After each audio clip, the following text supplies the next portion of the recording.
Allow the two it's okay. It's okay. Off your mind. It's okay. She off your mind.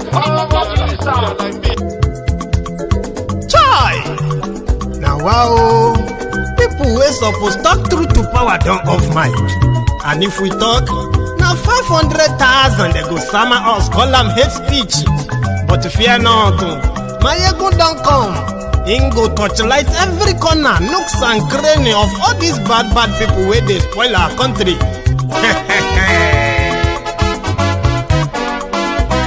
So my people make we laugh, yo yo. My ego don't come, oh yo yo. My people make we shout, oh yo yo. My ego don't come, oh yo yo. My ego don't come, man of the masses, oh yo yo. My ego don't come, oh yo yo. My ego politico, yeah, yeah. My ego don't come, oh, yeah, yeah. This one not the off in mind. Oh, yeah, yeah. My ego don't come, oh, yeah, yeah. Can in the touchlight every corner. Oh, yeah, yeah. My ego don't come, oh, yeah, yeah. Okay, some people be they holla say they want the power. Chai. Them be promise us say we go get light and power. Nah. Them hustle sote they can't get the power.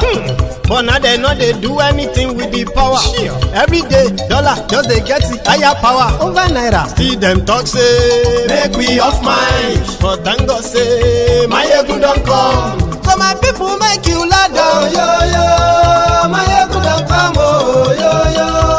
My people make we shout. Oh, yo, yo. My ego don't come. Oh, yo, yo. My ego don't come, man of the masses. Oh, yo, yo. My ego don't come. Oh, yo, yo. Politico, oh, yeah, yeah. My ego don't come, oh, yeah, yeah. This one not they off in mind, oh, yeah, yeah. My ego don't come, oh, yeah, yeah. Person where they do evil, no one make person talk. Them say that my ego, that man too they talk. He too they talk. Say my ego diary, he they hot like pepper. But every day then they take money in bulk. Poor man picking, they the street they hawk. Still them talk say, make we no talk. But thank God say, my ego don't come. So my people make you laugh, oh yo yo. My ego don't come, oh yo yo. My people make you shout, oh yo yo. My ego don't come, oh yo yo. My ego don't come, man of the masses, oh yo yo. My ego don't come, oh yo yo.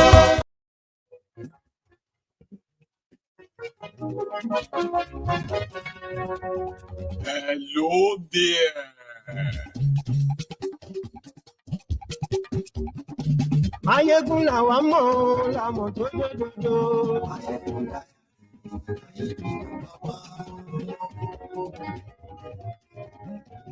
Mayegun la wa mo la mo to do.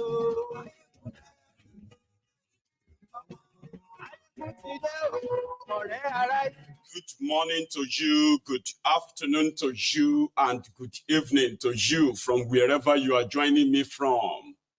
It is Mayegun Live.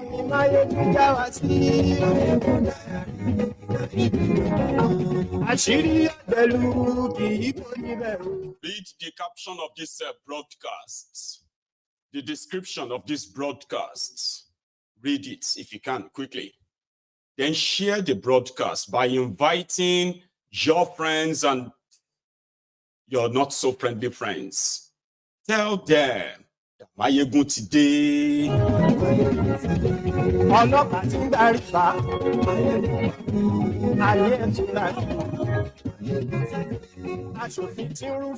Reactions have started the following. Yesterday's useless utterances of David Umahi, who chose the Peter Obi's comment as an excuse to drag the Igbos into thiefnubu's contentious, controversial coastal highway. Why?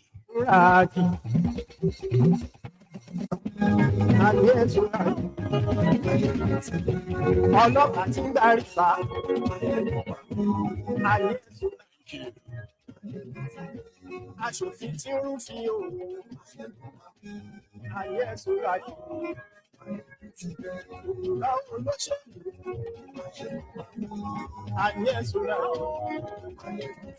is more to this tonight, so let's just get straight into it. So good evening to you once again. Good morning to you and good afternoon to you from wherever you are joining me from. Thank you so much, right, for sharing this. It is Mayegun Live. But before I delve into this fully, I'm going to give you the context for tonight's headliner, all right? But I quickly want to say one or two things as well to all of you who have been very much in support of this, of this platform, especially myself, Mayegun. So I want to say special thanks to our own prayer docent. Thank you so much, Ma, for all of your every time generosity.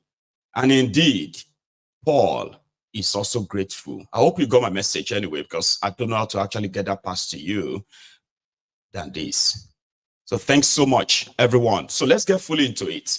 For context, yesterday, the Minister of Potholes, that is now, well, David Umahi, that is now the Minister of Coastal Highway. There is so much questions concerning this fraudulent coastal highway. Of course, they are pushing different propaganda to make it sound like, oh my God, it is the greatest thing about to happen to Nigeria. Fair enough. They said it is going to be thiefnubu's legacy project. And it is going to be one singular, greatest, the biggest, the most costliest project in Nigeria's history. 15 trillion naira project. And it didn't go through any sort of a tender board. It didn't go through any bidding. It didn't go through the National Assembly for the conversation around this, right? It was all done by thiefnubu and David Umahi. And this is the first time where, a project will be consummated and it will be commenced without any due process being followed.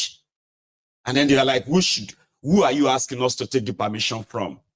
I mean, argument around that is pretty much like, plus or minus for those, depends on the side of the divide that you are.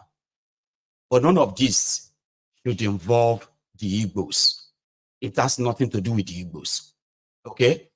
Peter Obi was arguing the viability or the plausibility of this project where 90% of your roads in Nigeria are completely unmotorable, federal roads. That's pretty much a brilliant argument put up by everybody. Atiku actually started it. It was Atiku that put them to test. And a lot of people have also put their own opinion on this. But David Umahi is playing the devil's advocate. He didn't accuse inciting Fulani against thiefnubu. No. They said that Atiku is ignorant when he pointed out all of this. But when it got to the turn of Peter Obi, it suddenly turned to tribal dog whistle. So people have been reacting. So for context, Arise this morning, this morning show, they had a view on it. Just let's start from there. Then we get into others. Have you shared this broadcast? Oh, thank you. Have you liked it yet? Come on. Now let's get into it. From this table of the Arise, picking on this. Let's start from that. The stakeholders meeting organized by the Ministry of Works to compensate property owners affected by the controversial Lagos-Calabar Coastal Road project took a dramatic turn on Wednesday after the Minister of Works, David Umahi, accused property owners of playing politics. The minister also accused the presidential candidate of the Labour Party, Peter Obi, who has been quite vocal about the project, of inciting the people of the Southeast, who, according to him, are not well informed about the project, against the federal government. Let's take a look. I just believe that my brother Landmark is simply playing politics with politicians. Because there is nothing to claim. It brings me to some of the comments made by my brother, His Excellency Peter Obi. I'm not supposed to comment about it because some people have already done the work, and I saw what Arise brought, the say courtesy channel, and they were bringing, similar scenario when His Excellency Peter Obi was governor, and he made a statement. He said, any infrastructure that stands on the way of road construction must go, and there will be no compensation paid, quote and unquote. That's what he said. But look at me, by the human face of Renewed Hope Agenda Administration, we are even paying for people that are illegally staying on the coastline and do not even have, valid infrastructure and valid documents. That is messy. That is messy. Some people darken counsel without knowledge. There is devil in details. When you bring judgment, when you condemn people, you bring judgment upon yourself. And that's what he has done. And I think he's inciting some of the Southeast people that are not well informed. He's inciting them, and he gets them into trouble. And he doesn't go to fight for them. Wisdom is a defense. We know money is a defense. But wisdom gives life to those that practice it. And I want our people to have wisdom because I'm involved. All right, David Umahi here. He made a lot of statements yesterday that were, I believe, quite inflammatory because, some people were saying, who made him the mouthpiece of the Igbo people? And he's talking about the fact that, Peter Obi is inciting the Southeast people. I don't know where that is coming from because I believe he was referring to the video that we played yesterday where, Peter Obi had talked about reconstructing the roads. But, in Anambra State when he was governor, Peter Obi has responded. Well, in his response, Peter Obi, in a series of tweets, clarified the video in circulation, stating that during his tenure as governor of Anambra State, he made it abundantly clear that all structures obstructing existing roads and lacking approval will be removed, and that his actions were aimed at prioritizing the repair and maintenance of existing infrastructure to safeguard the livelihoods of Nigerians and to ensure the efficient use of resources. He also addressed the comparisons and Umahi's accusation. His tweet reads in part, "The ongoing destruction and disruption of jobs and livelihoods associated with the Lagos-Calabar Coastal Road construction sharply contrasts with my administration's efforts to improve infrastructure while minimizing adverse impacts on communities. Regarding allegations of incitement against the government, I firmly reject these unfounded accusations aimed at tarnishing my character. My focus is on fostering constructive dialogue and inclusivity rather than engaging in divisive politics. Claims of incitement are baseless distractions. I have always advocated for unity and advancement, refusing to partake in reactionary, divisive politics." And we know that of Peter Obi because we have seen a lot of his statements on Twitter. He's very active on Twitter and he always calls for unity. Again, in clarifying the video that was in circulation, Peter Obi maintained that he was removing infrastructure that was already on existing roads. And, it was different from what's actually happening now. I'm happy Peter Obi has clarified. And I think Umahi was just rigmaroling and trying to divert attention by saying Peter Obi is inciting. He was not inciting anybody. There's something you call scale of preference in a project. We can't be doing a project of over 1 trillion of over 7 kilometers when the Ekpoma road is in a very dire condition and people cannot pass that road. There are other roads that need attention. So it's not sailing. So this is trying to distract, is not working. Absolutely. Well, Dr. Abati, before I come to you, in the meantime, during that interaction, the governor had said that the federal government has put a human face to the whole process, and they compensated property owners with 2.7 billion naira yesterday. But in the meantime, users on social media have pulled up videos of bad roads, which are overdue for reconstruction. Well, here is a video of the Benin-Auchi Road, as reported on May 1st.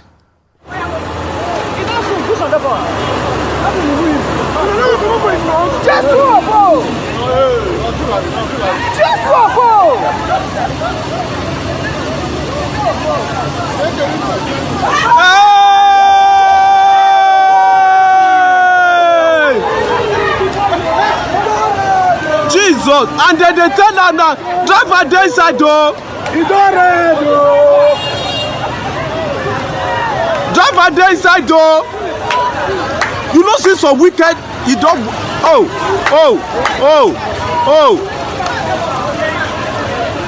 And they tell say Mark no go pass this thing.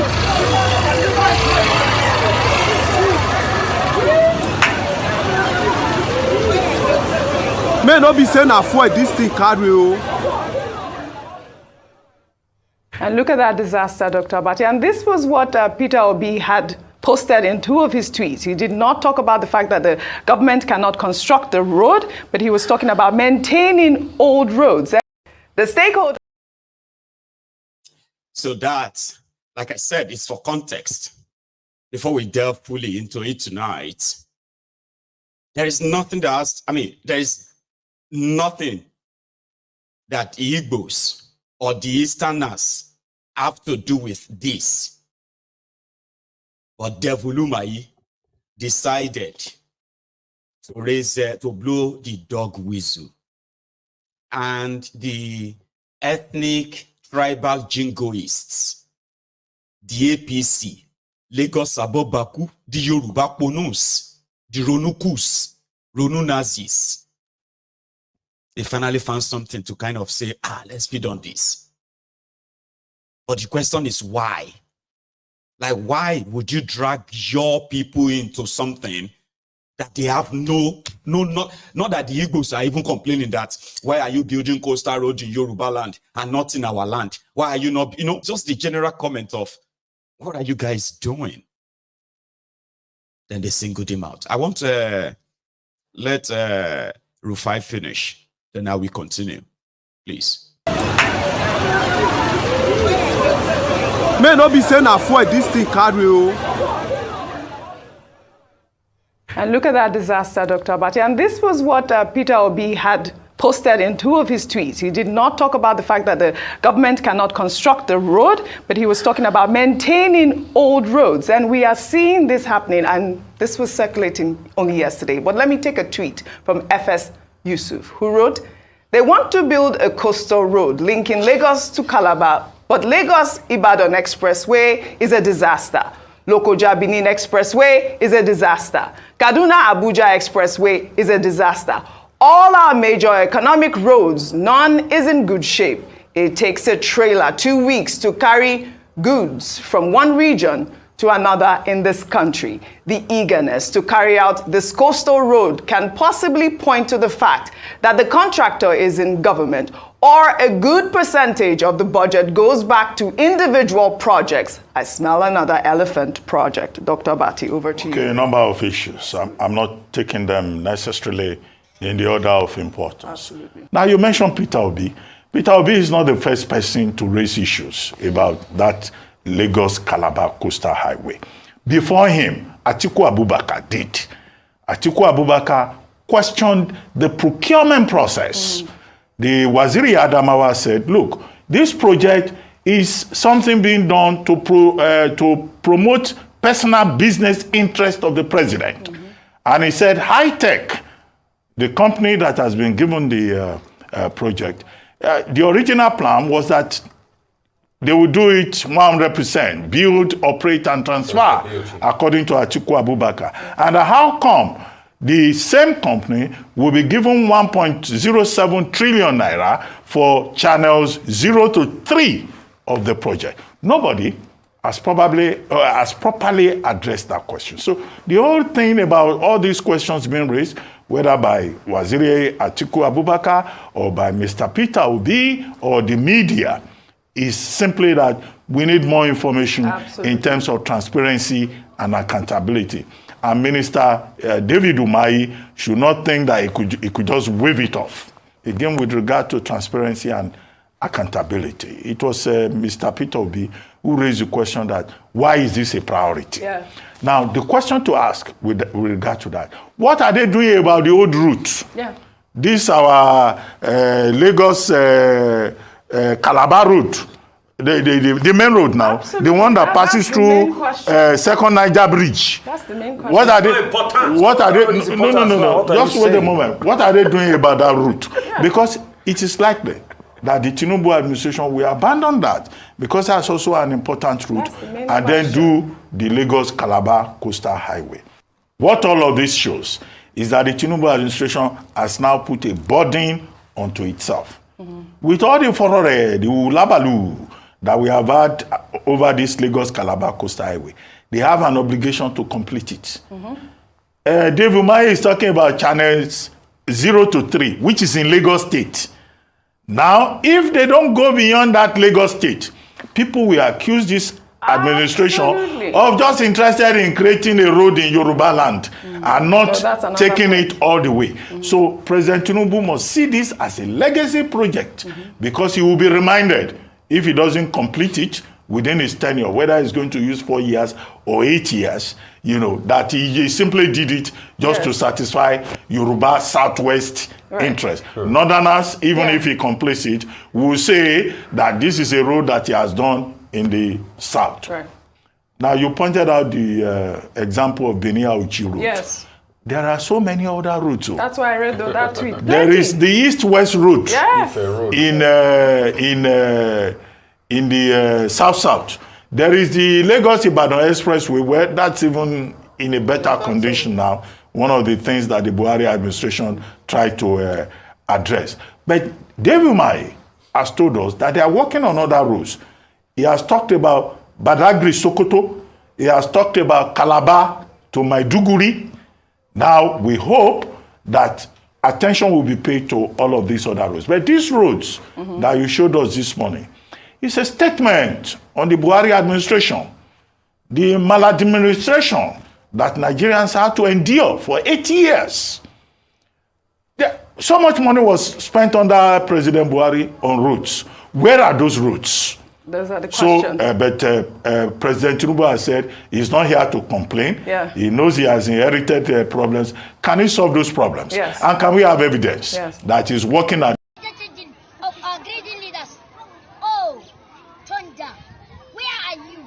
This is the time you are supposed to strike, so that you eliminate all of them, so that you have peace in our nation. Or join them in one aeroplane, so that it will crash land in the course of their agenda. Our security agent, IE. So for context, it's about those for and those against when it comes to using people's money to start a project that they cannot ask question about, awarded to your friend Shaguri, and no question asked. And then the alacrity at which they carry out the destruction of properties along that route tells or leaves so much to desire. But rather than them answer those questions, they will rather create a distraction. What is the Igbos business? Umahi called Igbos. Some of our people are ignorant. He called Igbo people ignorant. What did they do? What is their business in all of this? How did Peter... Because there's something I used to ask myself, and that was that during Boko Haram's time, when those Fulani terrorists, Northern Islamic jihadists, under Boko Haram, including the bigoted ACN Abobaku of Lagos, riling and pushing the bigotry and their religious fanaticism and all that against the Igbos, just because they won't bow for Belal. And that is a Bokwari. Like those of them who were like appointees of Bokwari then, how were they kind of coping? Like when they walk into a room where they are already plotting out, they are going to move soldiers to go and kill Igbos. Here is a story of a young man that suffered, not just him, what young people suffered under David Umahi in Ebonyi State. What they suffered. David Umahi is the former governor of Ebonyi State. By the time he was done, Ebonyi State is one of the poorest. In fact, it is the poorest in eastern Nigeria when it comes to human capital development. Education in Ebonyi. Well, maybe that would tell why he has something against this guy, Obi. But some said it all started from when Atiku Abubakar jumped him in 2019 and picked Obi instead of him. And this was what Werewike said about him. So whatever it is between Umahi and Obi, why would you drag your own people into it? Dog whistle them. Because, like I said, those of them who were under Bokwari, who witnessed the hatred, the state-sponsored profiling of the Igbos in Nigeria, especially under Bokwari, those of them who were Igbos in the room, I hope one day they will come out and tell us how they were really treated. And yet, they kept on doing all they could to help Bokwari murder many, many young Igbos and make some of them disappear. For the record, listen to this. Hello viewers, hello ladies and gentlemen, hello the world at large. I am Rita Chinemerem Anyego. I am a lawyer attached in Abakaliki here. I'm practicing here in Abakaliki. Over time, I've seen things happen. Over time, I've had things happen. Over time, I've had cases about a lot of injustice. Innocent people detained for no reason. You know, the worst part of it all is that most people are detained because of campaign. Just yesterday and today, like 30 people are innocent people, not just people, but innocent people are detained for just campaigning for people they care about, campaigning for what they believe.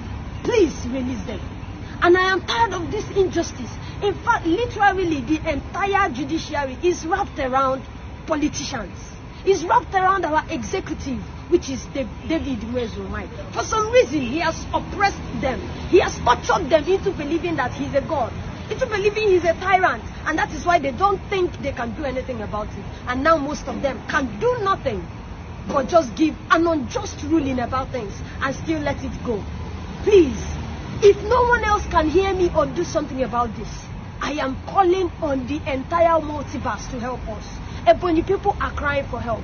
Ebonyi people are dying. Ebubago torture and kill someone just for political purposes. No crime committed. Actually, as I'm speaking to you, Chief Linus is in prison now with mocked up charges. Everybody knows he's mocked up charges. But because he thinks he's a political opponent, you decided, or for some reason, you decided to arrest him and detain him for no reason. They are now using judiciary against us. We are the poor citizens. We should be judiciary is the last hope of common man.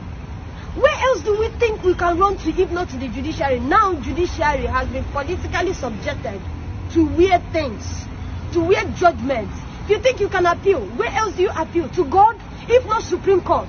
But to weird judgments. If you think you can appeal, where else do you appeal? To God, if not Supreme Court. But still, the same Supreme Court, they have proven to us that we have lost our trust in them. These are the only places we can go and find justice. Fundamental rights. You cannot apply for fundamental rights in Ebonyi State and get justice. This is a living witness. I have applied for fundamental rights on children of a retired police officer who were badly battered by police command of Ebonyi State. And guess what I got as a judgment? Tell them not to stand up again. They might be shot to death. A judge gave me this as a ruling in a fundamental suit. Ask any lawyer from Ebonyi State. They will tell you they don't fight for. You cannot file fundamental suits in a high court in Ebonyi State now. You know how it is. If you think you can get small justice, it's only in federal high court. We are tired. We need justice back. We need people to speak up for us. They are killing us. We are remaining but few. How then do we expect to train children in this conduciveness? Because that's what they think it is. We are not. It's not conducive for anyone. Kids are coming up. They expect us to grow. We are not growing. We are dying. Please, we need help. Tell David Umahi to debunk Ebubago. There is nothing like Ebubago. They are mostly touts, which I know a lot of them, which I was able to bail from prison. They don't know the law. Why then arm them? And untrained sets of criminals, untrained sets of people, you arm them to be law enforcement agents. What law are you enforcing when you barely know the law? And now, they even went to the extent of making our former government house a tortured zone. Government house, right opposite the High Court. The other day, I saw police officers standing right opposite our High Court, searching children, telling them to bring out their phones in front of courts. These are crimes that ordinarily children had in myth, which happened during slavery. They right opposite our High Court, searching children, telling them to bring out their phones in front of courts. These are crimes that ordinarily children had in myth, which happened during slavery. These are our constant order of the day. These are things we feel. I am agitated because I'm tired. I'm a youth. I'm obedient. And I'm tired of this situation. And this is why I need change. I need change. And this change starts with the ability to choose. So please, let's choose. Let's choose. Let us choose. Then on the point of choosing, we will know which one we decided to choose for. You cannot impose APC on us. You cannot insist that Mwifuru becomes the next governor. We have people who have bought our belief, who have made us feel comfortable, who have made us feel that there is still someone out there who can help us. And we are ready. We are ready at any point in time. We are ready to do what it takes for a professor who knows our plight to become the next governor. Do what it takes. Sir David Umahi, you don't know what I go through. You seized my entitlement for law school. These are things you don't know me, but you have killed me. To a great extent, you have dealt with me. And I will go to any length for you to see what you have done to me. And this is it. I'm ready to choose now. And you can't force Mwifuru on me. Mwifuru is my junior in every way. He's my junior. And he should come with his results. I come with my result. Let's do it openly. It's a face-to-face combat. I challenge you. You think you have what it takes? Bring out your next contestant. I bring out my next contestant. You have upheld Mwifuru. At every point in time, I uphold Professor Bernard Odu. Because he is much more of a man than all of you put together. If you think you're a man, do it properly. Don't come oppressing us from choosing. Compelling us to vote for your candidate would not make the cut. Make changes. This was one of the videos of the cries for help, the cry for help from some of the young people in Ebonyi. They were using the Bubeagu to hunt down young Igbos, especially in Ebonyi State, under that devil. And they were accusing them of being, IPOB, ESN, and they were killing them, innocent people, children, like he just mentioned, all because he wanted to have a seat at the table. The seat which earned him ministerial slots. Why should you? Why would you even want to bring your people into this? I keep asking that. Oh, this young man has something to say. I want you to listen. Caesar, I'm extremely disappointed at David Umahi. Those are the kinds of statements I don't expect to hear. And, he's a man I tend to respect, because he's a hard-working individual. And, he knows his onions when it comes to engineering and Ministry of Works and roads constructions and things like that. So I have a lot of respect for him. But particularly, I felt offended by that statement, because I've said it on this program severally. I detest the dog whistling of an entire ethnic group in Nigeria. And let's call a spade what it is. It's becoming one too many that we want to consistently and continuously scapegoat the Igbo ethnic tribe in Nigeria, and it's unacceptable. It is unacceptable because there is a history of violence targeted at that group since 1953 in our country. Listen, Caesar, a meeting was held in Lagos, not necessarily a meeting, in Parliament. Anthony Enahoro moved a motion for the independence of Nigeria. The North opposed that motion, and at the train station, when they were going back to their constituency, they met a crowd that was essentially mocking them. They got back to the North. Chief Akintola led a tour across the North, to campaign essentially for the independence, to rally the North in support of Nigerian independence. Guess what happened after that? Riots broke out in northern parts of Nigeria, particularly in Kano, where over 240 Igbos were massacred. Were they the ones that demanded for Nigeria to have an independence at that time? In 1966, particularly in May, months before the Civil War happened, thousands of them were massacred across northern cities, and they had to flee to the east for safety because thousands of them were indiscriminately killed for what they knew nothing about, right? So let's not even talk about the Civil War and the hundreds of thousands that were massacred, and the fact that after 1970, this entire ethnic group had to start from the scratch again to begin to build their lives. And Caesar, look at what they have done since 1970. A group that left or started from nothing, went to Bauchi, went to Kano, went to Meduguri, went to Akure, went to Ogun State. And look what they have built in 40 years of hard work, grit, and no support from the federal government. Look what they have done from themselves. But what we consistently and continuously do is to signal hatred and violence against the group. And this thing has to stop. We can't continue a country. Listen, if you don't want a group of people to be a part, let them go then. I don't understand this. Every turn, there has to be an excuse to single out an ethnic group. I give you a typical example. Just like the past elections, I heard people telling, how can the Obi, for instance, have scored 98% in certain states to the north? How can he have scored 90%? Muhammadu Buhari, under a PDP-led federal government, scored over 90% votes in 4 northern states. Go and check the results in Katsina. Go and check the results in Bauchi. Go and check the results in Jigawa. He scored over 90% in those states under the leadership of the PDP as a federal government. So it was okay for Buhari to score over 90% in his own core constituency, but something utterly went wrong when Obi did it in the southeast. This ethnic group have always been part of a nationalist political party and never really have ever built a regional movement. All the times they have supported a political party have been national political parties right from the NCNC. Yeah, true. They have a stakeholder in the PDP. They don't have a regional party in the sense that we had ACN in the southwest, in the sense that they had AMPP in the north. They did not have the behemoth of a regional political party. So where is all this hate coming from? Where is all this hate coming from?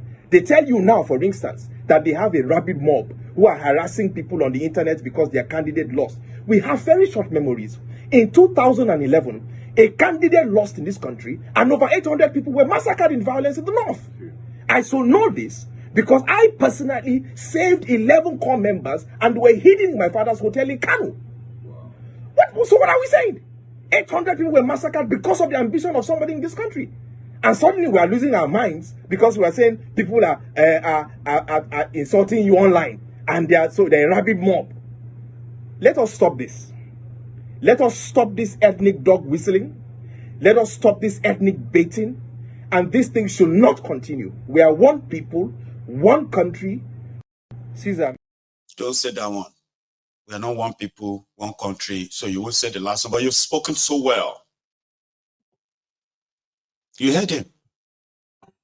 Historically, I have told you this before as well. Okay?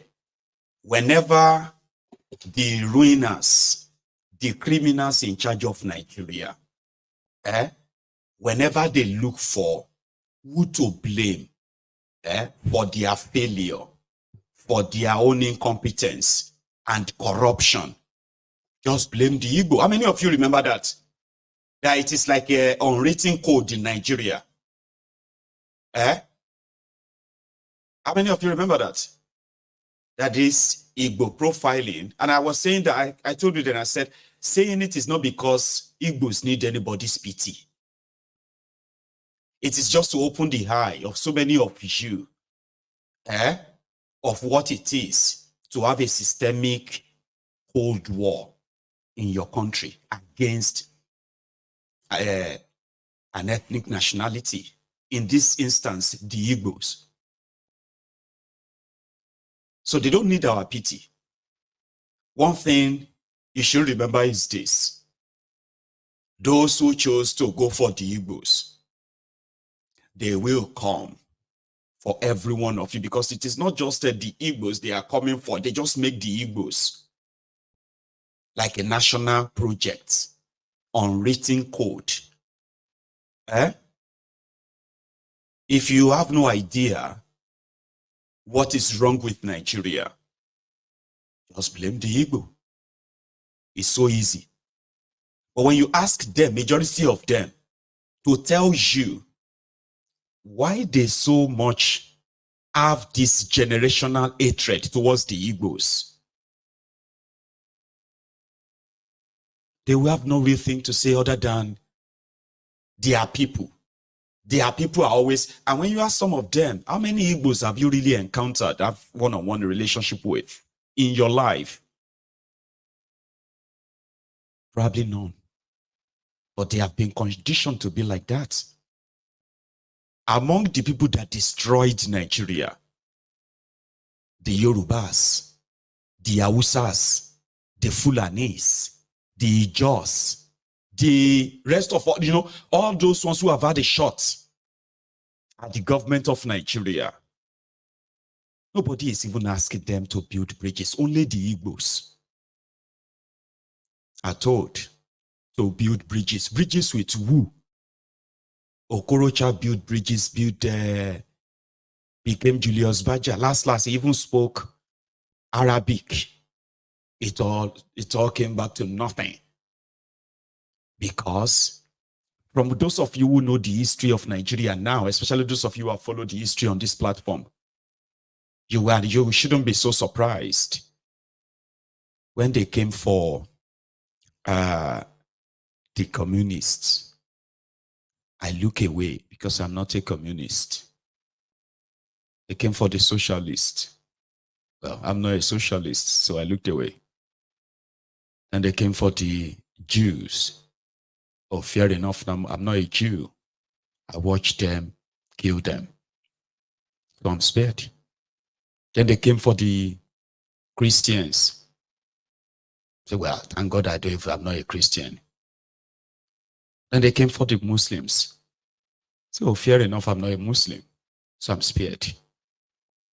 Then they came for the atheists. So, well, I'm not atheist, so I'm spared. Then they came for me. And there was nobody to speak for me. And that is why I kept saying it on this platform. Do not inherit any of their enemies. Do not get drowned into their, or get drowned in their war. Because if you look at everything from day one that is wrong with that contraption, it has always been the politicians and the politics. The politics of Azikiwe, Awolowo, Ahmadu Bello, Tafawa Balewa, and the British, you all have heard the story. All of that led us to this one. And out of 63 years of Nigeria independence, the northern Nigeria has ruled for 47 years of that. Well, the southern Nigeria have had about 16 years too. When I say southern Nigeria minus the Igbos. But guess what? For all of the northerners who destroyed Nigeria and the southerners who also helped them destroy Nigeria for that 63 years, it is only the Igbos that need to build bridges. Yet they want to leave. A lot of you have forgotten that you actually had to fight war, commit genocide to force them to remain in Nigeria. As well as all the politics that followed, the partitioning of eastern Nigeria, the political creation of a place called the South-South, and the never-ending, well-planted ethnic division, brothers versus brothers, from the old eastern region. And why we are where we are. You fought war. You committed genocide to keep them in Nigeria. They were living. Nigeria was not fighting to keep the South-South people. They were fighting to keep the entire place. That's what they did.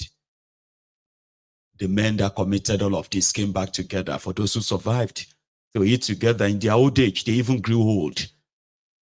Ojukwu grew very old before he died. Awolowo was very old before he died. Gowon is currently shaking and vibrating because he's also very old. Nigeria failed to acknowledge this genocide. Those who committed the genocide were rewarded. Some of them became president afterward. So they said, no winner, no vanquish. And the wound was partially covered, but never healed. David Umahi.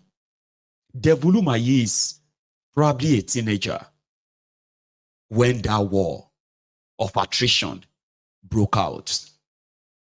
It should be, he is not just a child of history. He actually lived through history himself. But for his own political selfishness, he decided to be the one to use the political comments of people like him. Obi is like him because Obi is also a politician inside Nigeria. To throw your entire tribe under the bus. That is very low. Even for David Umahi. I'm not surprised. I will be surprised if those of you who are really educated, Yoruba, Hausa, Igbo, or what have you, are also very much invested in this.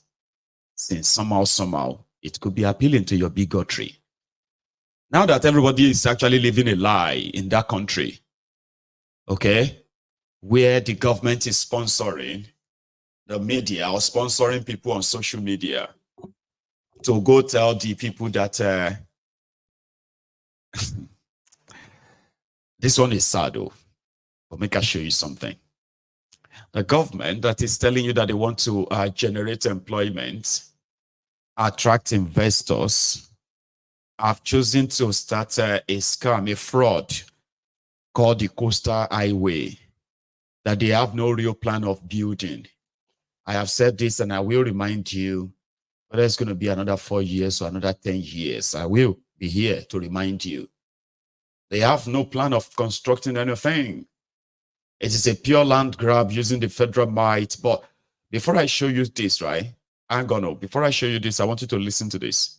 Somebody actually told David Umahi at the meeting where he organized to make himself feel better, but decided to now turn it into a tribal or ethnic dog whistle. They don't even get any land to claim because they're sure that they said they have a map, according to this man, is long gone. Watch this. Already. And where you are calling coastal way, you are not in coastal way. You can check it on your system. Where you are putting your alignment now is on top of the sea of Okunaja. It's not the what you are looking for. If you are looking for your coastal way, it's inside the ocean already. Yes. When we are calling by more than 30 years now for the federal government to come and claim the land for us, the coastal. You people did not come to do that. Yes. Now our own community, you want to be claiming it is the ocean. The ocean moved there. Yes. The ocean is there. If you want to do, if you want to claim anything ocean, it's inside the ocean already. Yes. This guy, you correct. Our own community, you will claim it is the ocean. It's not your own. They put up a show to make it look like the landmark guy was trying to blackmail them. The purpose is to grab the land, and they have successfully grabbed that. Okay, and it won't be the first time. The people of Etiosa local government, do you remember that land that thiefnubu took from you in year 2000? That was meant to be used for a general hospital in Etiosa. I don't know how many hectares of land, but it was really massive. You remember that? I mean, do you remember? Now, by the end of 2005, thiefnubu did not erect a single structure, even a security post on the land. The next thing the people of Etiosa will see was that a bank was selling the land. I mean, some of you, if you are in Lagos in 2006, 2007, Isaleko, Barack Obama, Ajangbadi, Albert Einstein, Fashola, he actually shared the experience on one of the TV program I watched way back then. Okay, but I witnessed the event too. Because what happened? Before they knew it, they said Lagos State government used the land as a collateral to take loan from bank. So now, since Lagos State is not paying, so the bank has been given the go-ahead to sell the land. Sell which land? Sell our land. How? Today, one of thiefnubu's associates has built a golf course on that land now.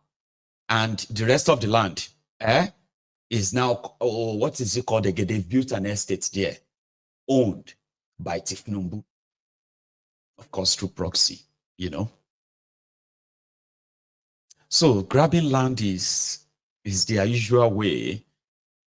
And that is why it is so unfortunate that the same criminals decided to make it all about landmark. You see that guy that spoke there?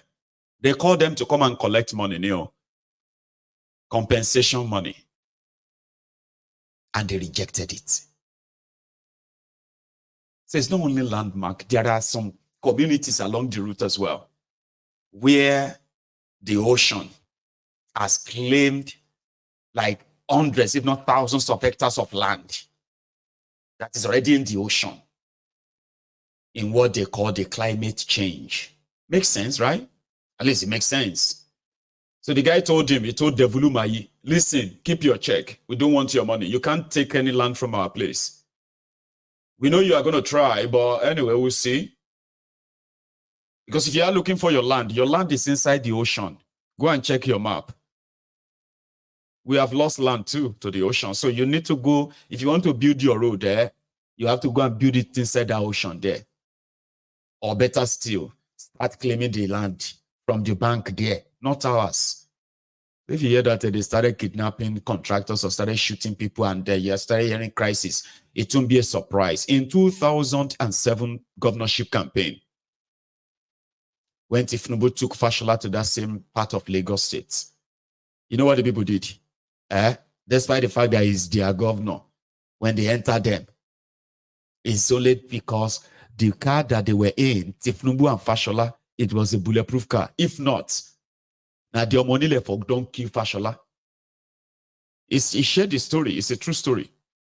According to him, they were there and the whole while started, but thiefnubu was sitting, he was the governor, so Fashola was going to succeed him, so they were campaigning.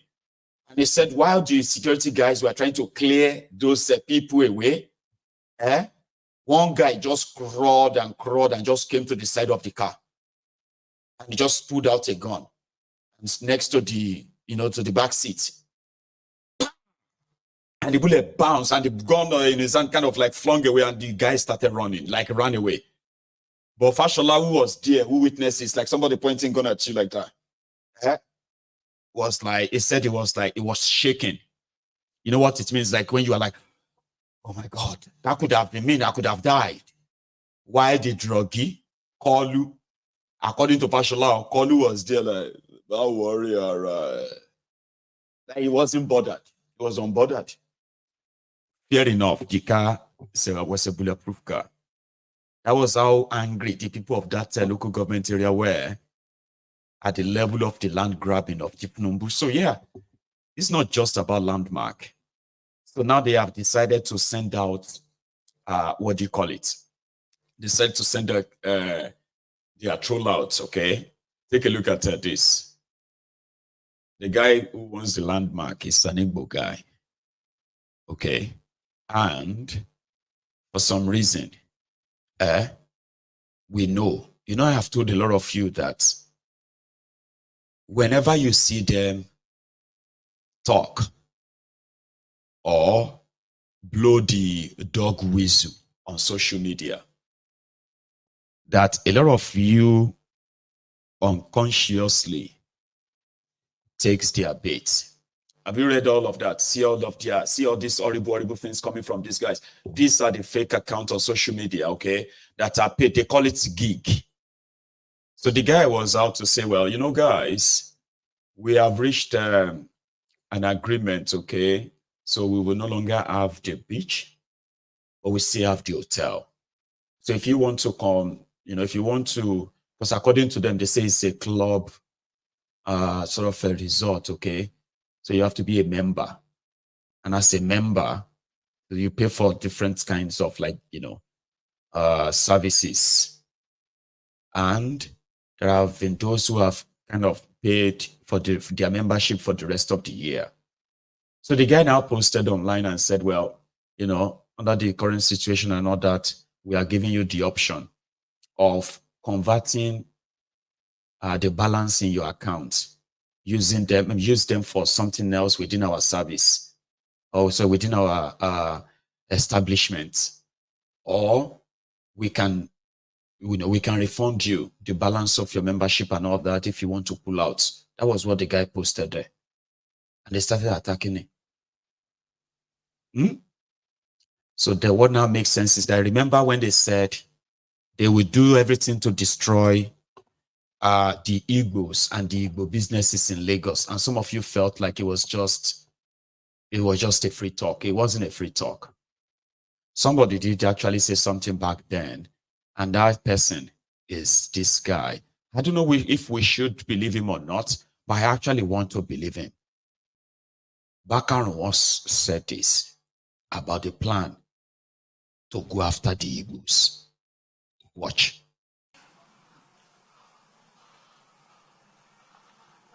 I was at a meeting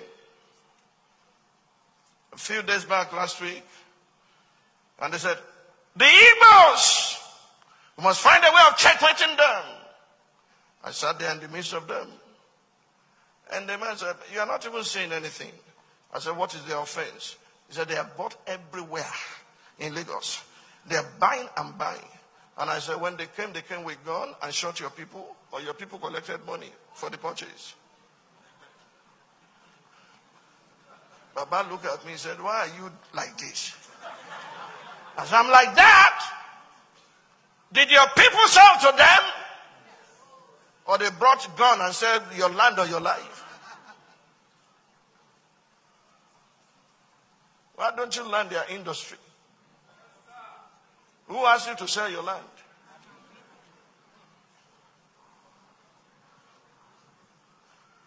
That was the end of the meeting.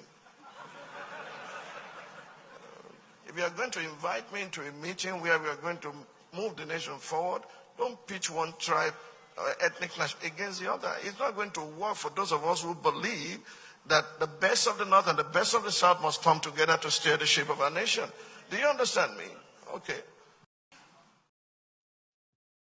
So you can call it a sleep, but don't act so naive or ignorant and pretend that you have no knowledge of all of this in the scheme of things in Nigeria. And then I'll probably see your level of intelligence. So I'll probably be very careful around you. Tell me you are not aware of any of these. And then they turn around and they say, oh, the Igbos like to claim victims. And you are pushing bigotry against yourselves. Supposedly, one country. Over $200 million worth of a business, and all of the businesses are going down, destroyed, for a coastal road to nowhere. And then the next thing, the government had to pay people to go and promote this Igbo, that. They must leave Lagos. Their drink is expensive. People will be say, I never shop. Some of them are never shop. Hungry, unemployed, to. But they are giving them gig. And it can't be like saying a cost, all of them. See the first one. That one, you see that one called Eniola, 15. From what I heard, she lives in the US. Some of you will be so surprised that some people who are actually the real bigots promoting ethnic hatred, especially for thiefnubu, some of them, they are not living in Nigeria. That's what makes it even worse. Imagine you living in America with everything you have seen in America, and you want to practice your own racism. You decided to go and practice that and use your supposed fellow countrymen criticizing thiefnubu. You want to turn that to, if I criticize thiefnubu, that means I hate Yorubas. And then the agenda of destroying the Igbos and their economy and all of that is something that will sit well with you, and you are living abroad. Eh? So, like I said, this Eniola, they say she lives in the US. I don't know if that's a picture though, but by now you will be in jail. That's what he said to that landmark guy.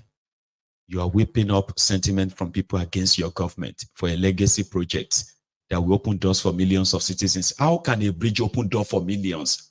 Does that even make any sense? Eh? And then you can shut down what is already earning you millions in taxes, Abi. You see the second one? They call it a gig. They pay them to do this. And they are everywhere. Social media, WhatsApp, everywhere, to promote this Igbo versus Yoruba, or this hateful rhetorics. Go back to Anambra. Go back to your this or that. See this one. Oh. I am not even sorry for landmark one bit. You pay gate fee for beach you're supposed to access for free. Meanwhile, there is no single free beach in the entire Lagos. And this landmark is not the only beach in Lagos. Oniru Beach that is next to it is similar. They know that. But an Igbo man's business. How can an Igbo man own this kind of thing in Yoruba land? Those who said generation can never possibly, the generations of the wretched, decided to turn this into Igbo versus Yoruba. Do you see all the campaigns there? All this vileness. Because an Igbo man says he won't be president. Just like a Fulani man says he wants to be president and a Yoruba man says he wants to be president. I said something about that, Eniola. Let's bold in a picture in case if she's your neighbor in the US. Remember when the Lagos state government said they would spend about 80 85 million or something to bury the NSAS unclaimed bodies. Do you remember that? After denying that nobody died, then the Lagos state government was to spend 85 million naira to bury 116 NSAS bodies, unclaimed bodies. Do you remember that? See the reaction of somebody. All for what? Like, I'm a Yoruba man. You are an Igbo man or woman. I don't know you. I haven't met you. You haven't met me. How convenient for people to hate people they have never met. Or how sad will somebody's life be to hate an entire tribe all because of politics?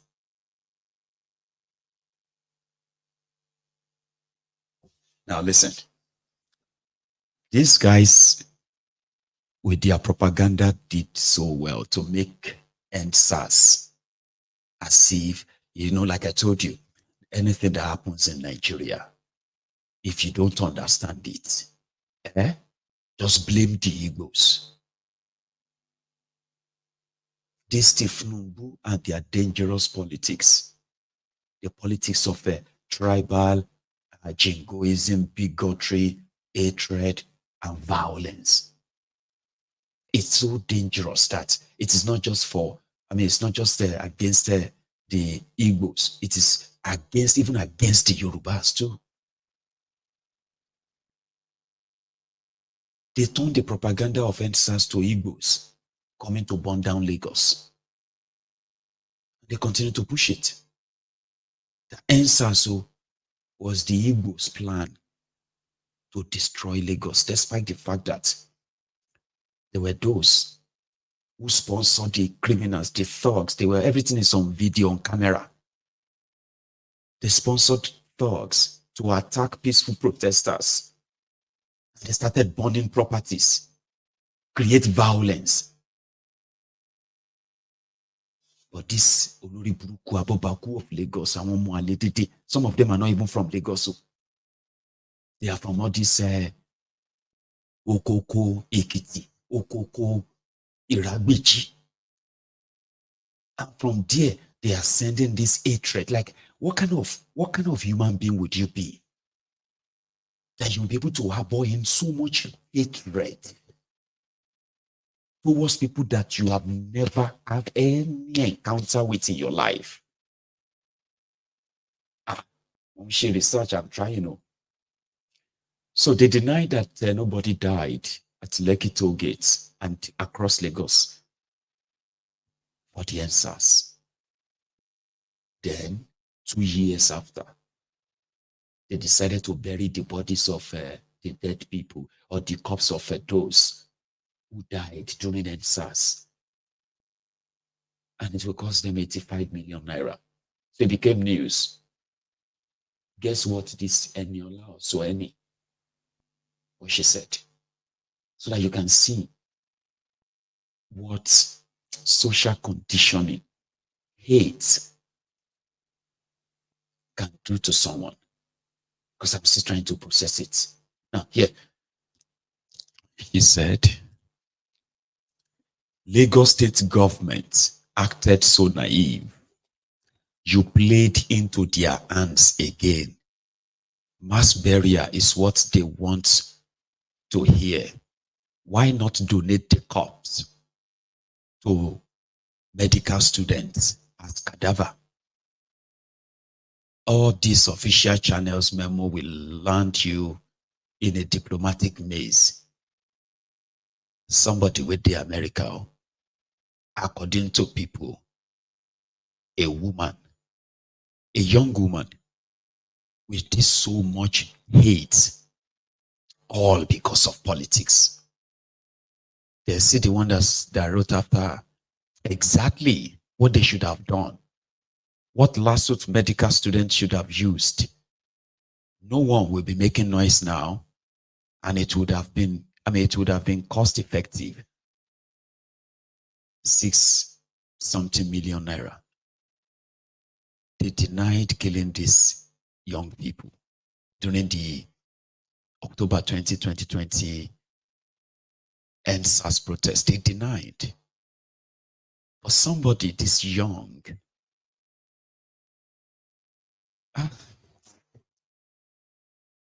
right. Let's go to the next thing. Talking about the same Lagos. A very shocking news hit the news wave yesterday when the Environmental Task Force discovered that somebody, Kokole Korale, Ongbuwole, that's what we call people who are like landlords, but they probably became landlords by inheritance. Okay, so we call them Kokole Korale, Ongbuwole. He no build house, he no buy land, but he's collecting rent. That's exactly what this story I'm about to show you is like. Because somebody was able to build, apartments, compartmentalize the public bridge to over 86 rooms under the bridge. And people were paying 250,000 naira per annum. How is that even possible? Are the people so poor that they choose to go and live under the bridge? Of course, I know people live under the bridge, but I just thought people who have, who have mental health problem. Lunatics are mostly, you see. I say, well, some people who are going through hard life also have been found under the bridge, but I have never seen anybody live under the bridge and say, where are you living? Can you give me your address? They were raising kids, their children. Some of them were surprised that they were coming to knock out, to knock off all their structure. Like, we have heard about shanties, right? This one is so different, right? But they build apartments. Landlord is coming there to collect rent. And I have no idea how long. But before they will say, people who are stranded are seen under the bridge. You need to see families. The one that broke my heart, they say, there are Yorubas there too. Now, if you hear people from your side, I don't know how you're going to feel. Normally, I'm supposed to really feel general like it's this, but personally, right, it's something I'm like, but this one will be Libya. Yoruba Lando. The supposed mega shitty. What exactly is the benefit we are deriving from Nigeria as Yorubas in Yoruba land, inside Nigeria? What exactly is that benefit being Yoruba in this contraption? What? I'll let you see this first, and then the next one.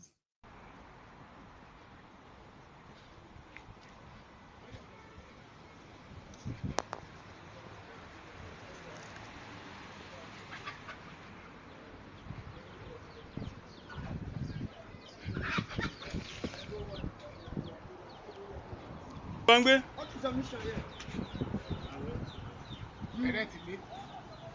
You rent house here? From who? From Opo. From Opo. How much are you paying? I paid 150. Huh? 150. For what? For a room. For a room? For a year or for how many months? Yeah, for a year. That Mopo, is he a military man or they just give him Mopo? When I got here, when they referred me here, I had people here calling him with the name. Which name? Mopo, that Mopo. Is he a uniform man, the guy? He's not. No, I'm not sure. That just I haven't seen him. Where do you work?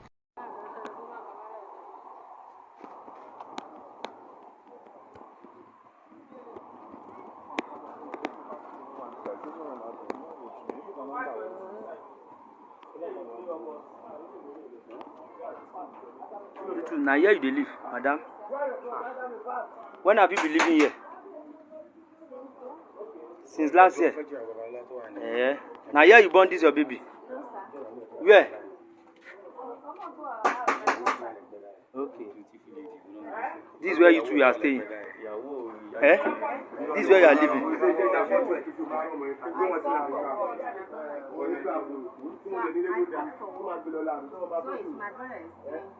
Your mother is saying here.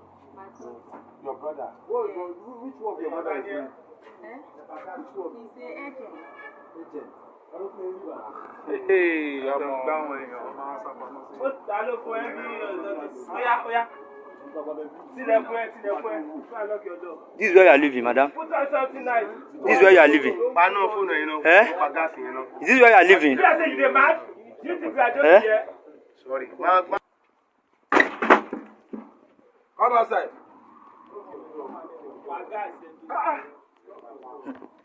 Wà lábẹ́ ọ̀run o.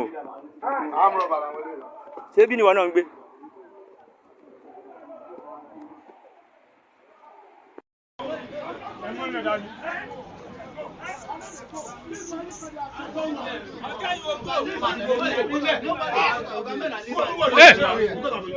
I'm not sure you my ID card. You are living here, Abi? Are you living here? Yes. What are you doing here? I stay here. This only weekend I go. Now don't hear the sound.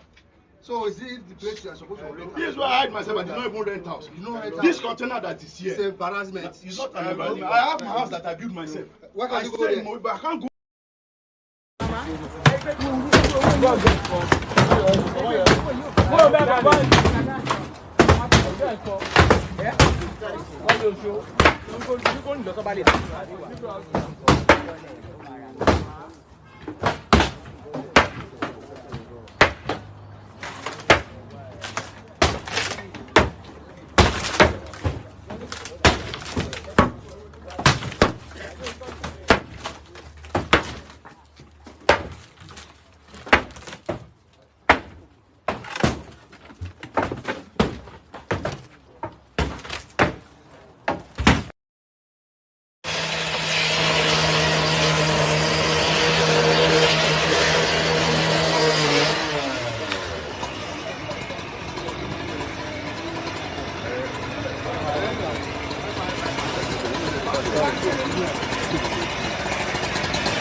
Like, why would you even pay money to go and live under?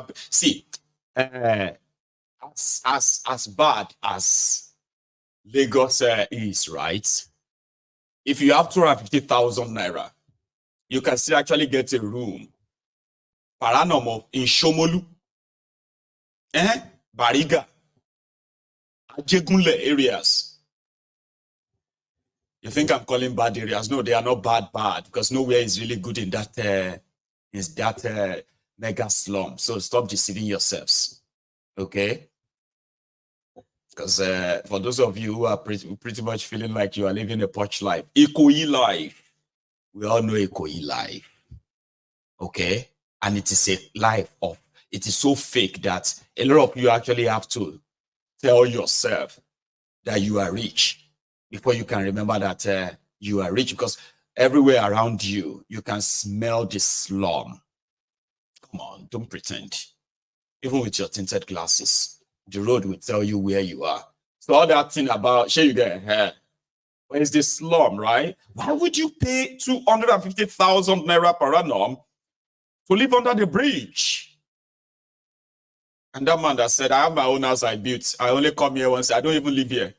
Like, calm down. Now there you they live. So if you are facing rough or hardship or whatever, like, it doesn't even make any sense. It shouldn't even have existed more than just one single day if you are really have a government. But right now, the task force of Lagos, right? They want to stop me from calling Lagos a mega slum. So yeah, this is good. Even though this is just for the camera, because they will find somewhere else under the bridge to occupy again. And that may take another 10 years before somebody will feel like, I want to show walking. Let's go out. Here is another discovery. This one is for today. Under the bridge.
Did you see those goats? Oh, it just reminded me of my old goats. Because when my great grandma was still here, right? So we used to have goats, domestic goats, male and female. We were raising. We had names for them. Igbenyadun, Tanimola, Mutajero. Igbenyadun, that one is like the end will be sweet. All right. So we had a goat like that called Igbenyadun. So we had Tanimola. Nobody who knows tomorrow. Nobody knows tomorrow. That one is Tanimola Oloriburuku Babe. Udirelo. That was my Yemi. Yemi will be calling our goats there. So when I saw those two goats under that bridge, I was like, oh, so beautiful, but not in a beautiful place. People live under the bridge, and yeah, this is 2024, and many more are going to end up under that bridge as well. There is no safety net for anybody in that contraption. Everybody is just an awaiting victim, right? And it's unfortunate that, imagine some of those who are telling you that Igbo man will never be president of Nigeria is texting you under those places. They are living under the bridges. I told you, if you see some of them face to face in real life, you will beat yourself for daring to engage with them on social media. You will. But before we continue, let's quickly have a stop by.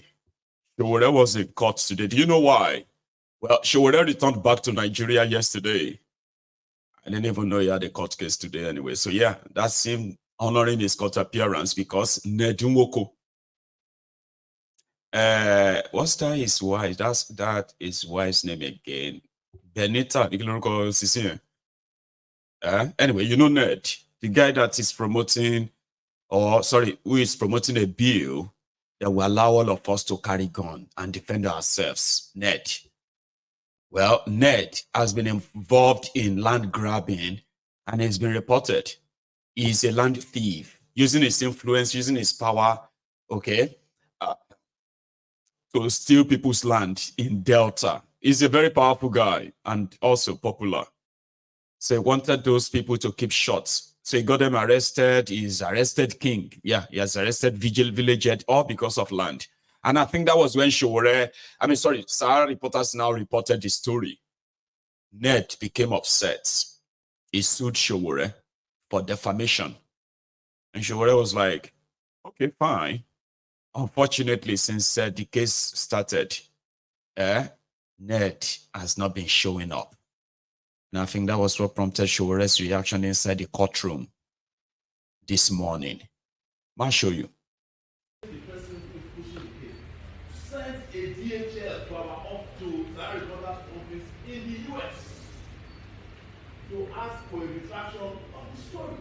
How can they now deny that they don't know Sahara Reporters existed? Sahara Reporters, we presented a document before you, my lord, that of the registered certificate of Sahara Reporters in the US. My lord, you do not just still need the case of Venus here. Does the EFCC know the location of Venus and the guy you are prosecuting in this court? No. But are they not mentioned in the trial? Of course, yes. Are you trying Venus? Of course, no. This guy is pressing my butt now. The EFCC did not bring Venus here. They brought a representative of Venus that they arrested. If they wanted to try Venus in front of you, you would have requested that a hearing service and a hearing notice be given to Venus. You have a similar case here. Is it because we are Nigerians and come and abuse us? I set up a company, there's no lie about it. And the company runs people there independently of me. I know they hate me because I expose corruption. But my lord, don't allow justice to be insulted in your cause. If you want proper trial, you deserve. Go and get visa, go to America, serve them. Is that not procedural that you give hearing notice to someone who's going to appear before you for a similar trial? And Sahara Reporters can then appoint. And I'm telling you, my lord, they have a management of which I am no longer part. I told you this. I told you that when I the person who. You should not be suing Sowore. You should sue Sahara Reporters. And Sahara Reporters is in New York, in the United States of America. So suing Sowore is just a Nigerian court for Sahara Reporters reports.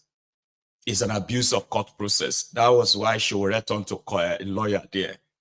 Maybe from his counsel. DG was there too. Hang on, oh, there's something I'm trying to figure out, right? Remember that Cubana chief priest? I can't remember his real name now, but you know they call him Cubana chief priest, that guy.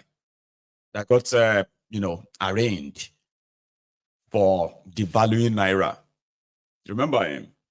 Right. So the guy has now, he pleaded not guilty. So the guy and the EFCC right now, they are settling out of court. Okay. So people started asking, who be Idris' lawyer? Now, who represented Idris? Now, who tell Idris, may Idris go say in guilty that they have to send Bobrisky? Did that person not tell us say risky? Kind of like people are asking. So because EFCC are settling now out of court with Cubana chief priest, some are now saying, now Deji be Bobrisky lawyer. No, I don't think Deji is Bobrisky's lawyer. But it doesn't matter. Anyway, that's what came to my head when I saw Deji next to Sowore in this video, right? And he was there saying, I was like, hey, are you sure this? Nobody said they advise Sowore, and I'm like, no, it's not. But listen to this after when Nediwoko did not show. Like we said, it's an abuse of court process. So it's been like they have to adjourn and adjourn. Anyway, aftermath, Sowore outside the court. Just for your view. Part of our appearance today is symbolic. It's symbolic in the sense that when they left themselves, so when they decided to charge their own stupid case of I said I'm going to the US and I'll be back. A lot of people doubted I will be back. So I said I'll be back and I'm back. But I will never leave Nigeria in the hands of criminals. This is a country with over 200 million people. And we made that clear to the judge as well. Even though at the point, as we put telling our judges that they should pay attention to serious issues. The Nigerian police are not very organized. Anybody can pay the police charges. This case is particularly very lucky that this super billionaire then went to commissioner of police to go and say that I insulted him as our reporters. I'm stalking him. What they don't even know is that the cyber crime law has been amended and signed last month. So the section that affects me has to do with pornography. Am I pornography? That's so like we are not even there yet. But that the police will, using their time for rubbish cases. Today we'll be going and try to bail out the guy in jail. So I will detain for 40 days by a religious leader somewhere in the east. And what the jailer said is on if you say that you are doing miracles, can you provide evidence of miracles? Went to police. And if you believe in God, why do you need police that is godless? You can't be charging people for God. Yes. So the point is that the reason I got involved with network was because he jailed Jaruma on Instagram. And I said you cannot jail Jaruma. I don't know that at that time I don't even know Jaruma who she is. But I work for human rights. And that's why we are with we keep saying congratulations to DG because I just become a real lawyer. Congratulations. And I doubt I have made a shishi because he has been doing pro bono. It's really the word of today. The money will come. But we are glad that we need more people of conscience in the legal profession as well. So our job is for enlightenment. Our job is to liberate the country. Yes. And liberating the country also means that we liberate the judicial system. Because our judges in the justice system has become a joke. We spend over 2 hours in that court just arguing over service, improper service. This ought not to happen in serious judicial crimes. This case should not have come to the Federal High Court. It should not have. At best, it's a civil case of a lifetime. And I have several of them. But he knows that he can't prove a libel against him. Because what did he say? He said that he wants to eradicate malaria. And he has a foundation raising millions of dollars over it.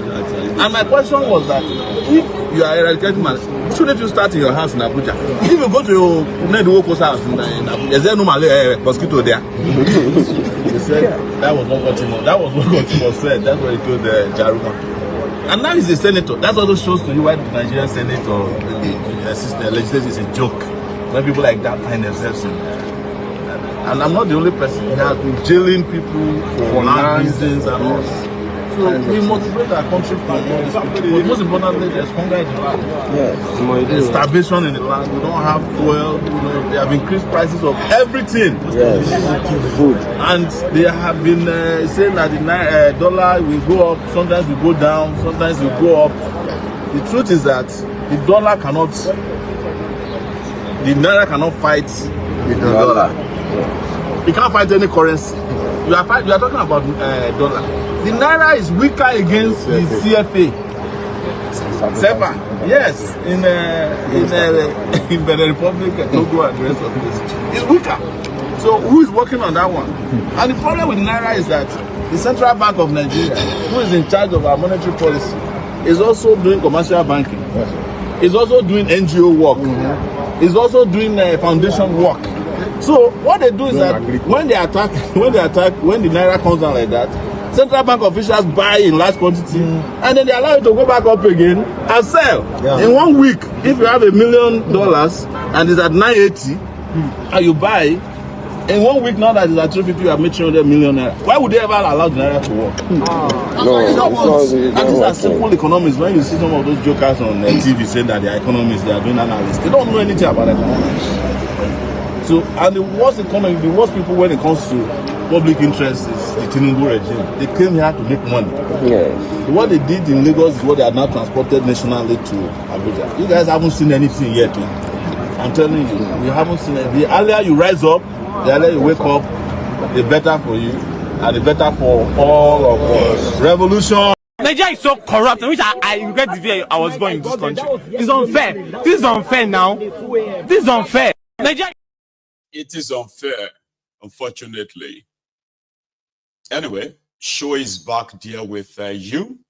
I'm talking about the hardship. Here is a report from AIT. How much is a liter of petrol in Ekiti? I heard that it is 1,500. If you are watching me from Ekiti, can you confirm that? Because your shege is just about to kick off. It hasn't really started though. I mean, the reason why people keep saying this to you is just so you know that whatever you are going through right now, Baba, now warm up, Neo. But here is one report I want to share with you. Residents of Ado Ekiti now have a new vocation, and it is to wake up early and join the queues anywhere premium motor spirit is being dispensed. They are concerned that the removal of fuel subsidy has not ended the years of scarcity of the product in the country. To them, buying a liter of premium motor spirit at 1,500 naira is a punishment to the common man and a betrayal of the trust they had in President Bola Ahmed Tinubu. There should be a stop to all this nonsense and shenanigans. Now, there has been a lot of people here since yesterday. There is no fuel, and even if you want to buy the fuel, you have to pay extra money. They are collecting bribe. Now, when Tinubu said that he's going to remove the subsidy, everybody was happy and thinking that things are going to calm down.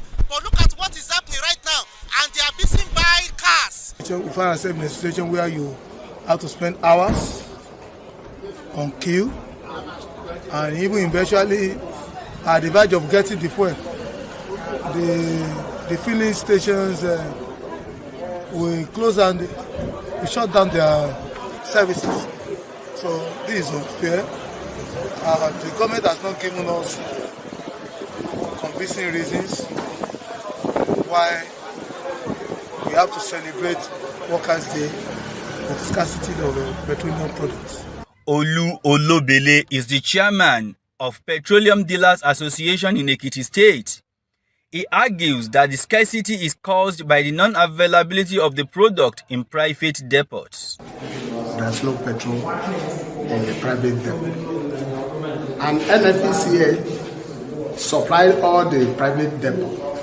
They ration the product. However, the chairman of the Petroleum Product Regulation and Consumer Protection Agency in Ekiti State, Odunayo Arinka, absolved marketers of ordering the products. My appeal is to everybody to calm down, because we had an information yesterday that there's a vessel came in from the NFPC. So by tomorrow next, I think they will start bringing the payment. Residents say the problem has been compounded by the resumption of schools across the state, as parents now find it difficult. When I do a line by line, man 200, woman 250. You got it begin if na boy 250, if na get 300. Pregnant women 350. You wear cap tie where we got better attachment 400. You wear suit 450. You become at 500. You get belay, you never marry 950. You were 115. You vote for Tinubu, how much? 75. 10,000. Oh yeah, right. Ekiti people, ẹ lọ fọkàn balẹ̀, èmi ló kàn. Tí ò bá sí àwa èmi tí ń dúró wájú yìí tí ń lérí ogun, tí ní òkè Buhari nìṣó ká máa bá lọ.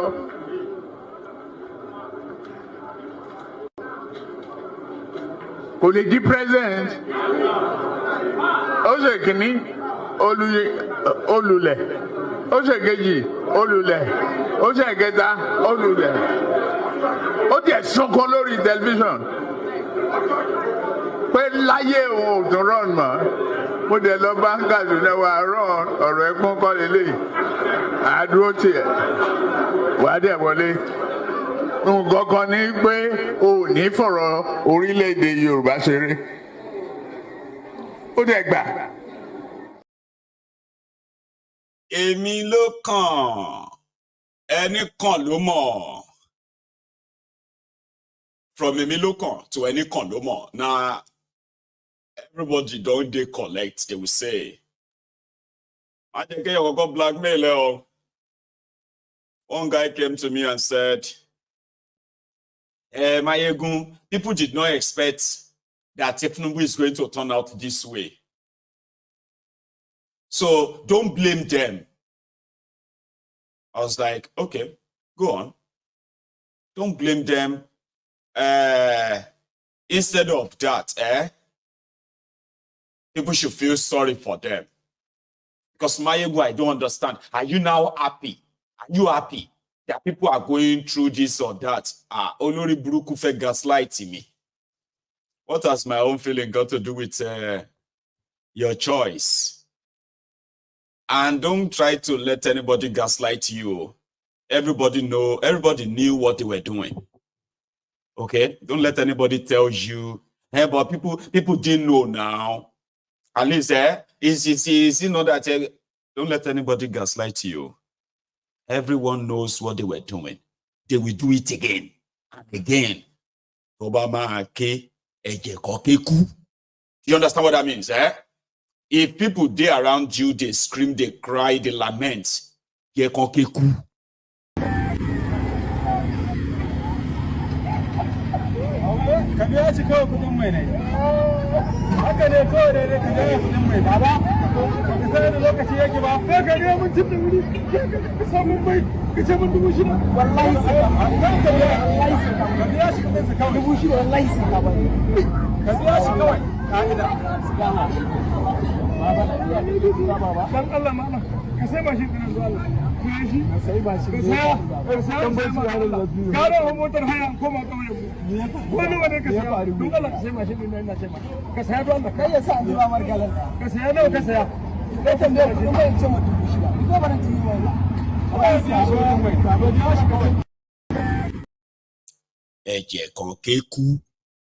If they want to cry and die, let them cry and die.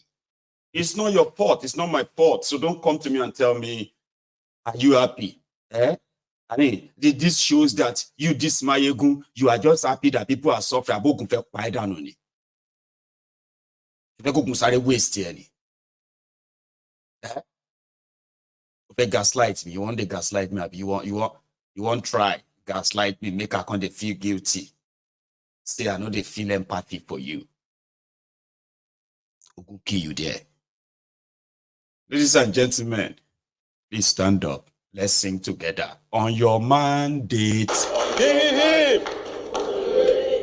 On your mandate we shall stand.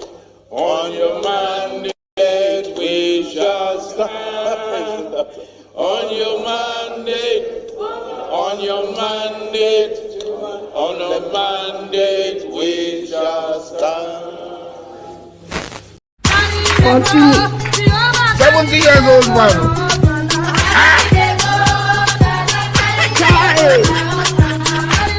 Is that you? Jesus is Lord. Is that you? Because we know, or should I say we knew that Nigeria had a problem. You can't blackmail us by then saying our wish is the reason why you are, or the reason why these criminals are looting you. To Bafego Kusare for you left. Kusare the one-eyed man. Like that. Because so possible, it is possible. Don't ever look at us and think you can use any sort of, gaslighting and inciting and all of those stuff, or dog whistle as well, to sway us. I don't think it's going to work. There was a man who, after using his last cash to buy 2 liters of petrol, he busted into tears. That this has been his life. Like, it's not sure he's going to be able to survive. Which kind of life with this? Thiefnubu will make you weep. And if you think spreading hate, But thiefnubu and his gang is in your own interest because you are Yoruba. Wait until that catches up with you. Like Bakarun said, if your hate towards the Igbos, that you are hiding behind patriotism, you on patriotic animals, and you have no patriotism to anyone or anywhere, not to Nigeria. You bunch of scavengers spreading poverty, then blaming other people that you could possibly point your finger at. Like Bakaru said, the Igbos didn't put guns in your head and took your land. You actually sold them. And you're more later. Call yourself a monile. You are watching all these Arugun touts. Selling whatever they can sell just for what? To buy cars, marry, or what? Then you turn around, hide on that thiefnubu, pretending to be Yoruba, who love Yoruba land, and then decided that, oh, the Igbos have bought everywhere. Say something, sir. You cannot sell your land to Igbos. You cannot sell your land. You cannot sell your houses to Igbo, and you are now accusing Igbo of taking over Lagos. Did Igbo force you to sell your lands? Did Igbo force you to sell your ancestral family homes? In Lagos and most of the houses in Lagos and have been sold to the Igbos. So whose fault? Is it the Igbo fault or the seller's fault? If there's no seller, there won't be any buyer.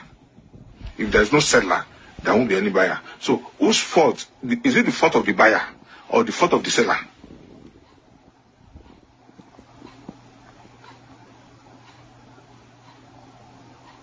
Is it the fault of the seller or the fault of the buyer?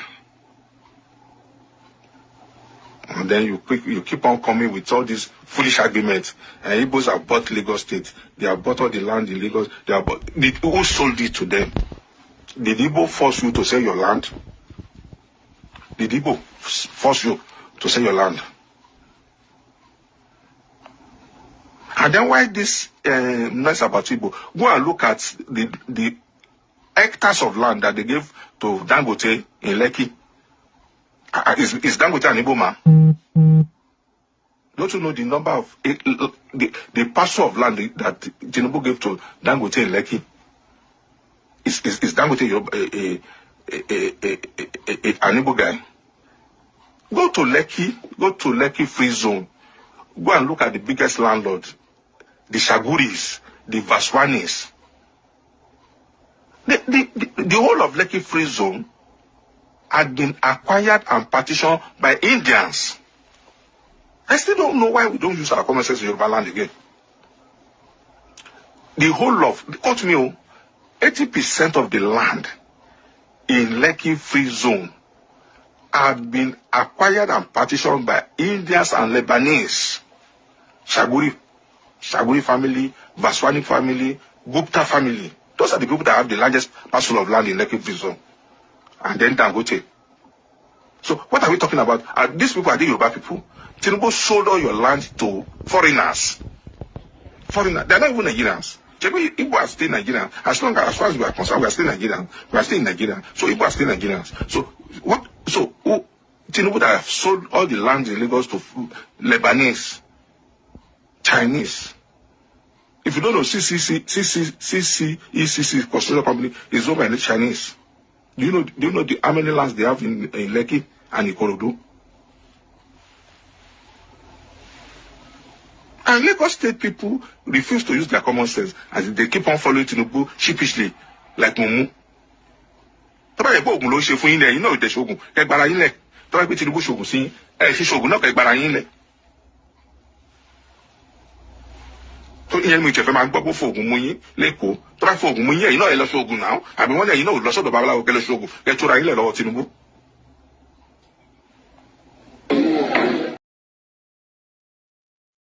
Thank you so much, Lawyer Lekon. I think that's what is generally called, Lawyer Lekon. You see all this Igbo hate Igbophobia coming from thiefnubu, who are posing as Yorubas. Those ones who are making you to polish your own bigotry, the one you love to say about the Yorubas. They don't abuse Igbos. Today, not today. I go show these Yoruba people today. You, this Yoruba, because of thiefnubu's, what do you call them? I want more jati. It is all political. Can't you see? Yet, the Lebanese to the thiefnubus, the Lebanese, the Chinese, the Indians, and all of these guys, they are more Yoruba than even Yorubas in Yoruba land. Talk less of being more Nigerian than the supposed Nigerians. But you go to bed, you wake up, and you are walking about with your bigotry that they have already programmed you to keep repeating. The same bigotry that has also kept you not only divided, but impoverished. It's not helping you. They are not redistributing the wealth. The wealth is within themselves. They are only democratizing the poverty. And then you turn yourself to what? Ethnic champion.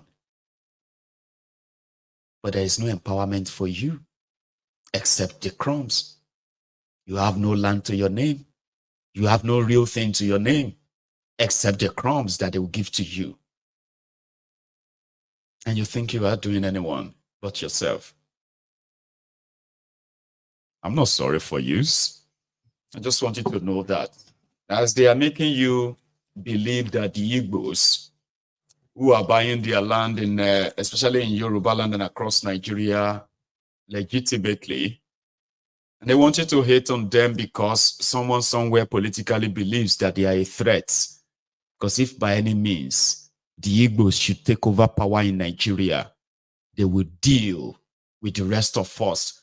And you believe them. People where they deal with all of us. Me, I know be Igbo. I the face part of this suffering. I'm facing part of this shege from my birth. But they tell you, don't make mistake. Oh. If you make mistake, and you make Igbo the president of Nigeria and they take over power, hey, they will show us. So you know what we have done to them? They will do this to us. So, but to us, they are saying it's not you.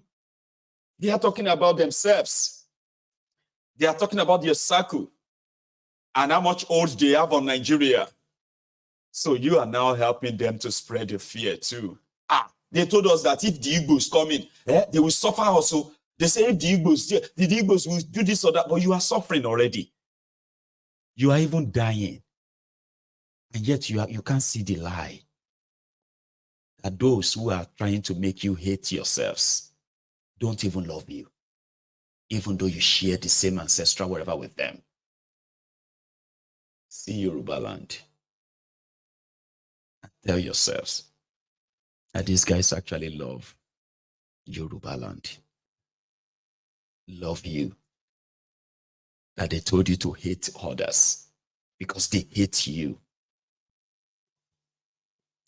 They are spending a lot.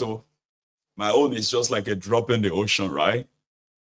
This one with me, they do well of you, they here with me. How many are we? 2,500, right? On all platforms, which is good.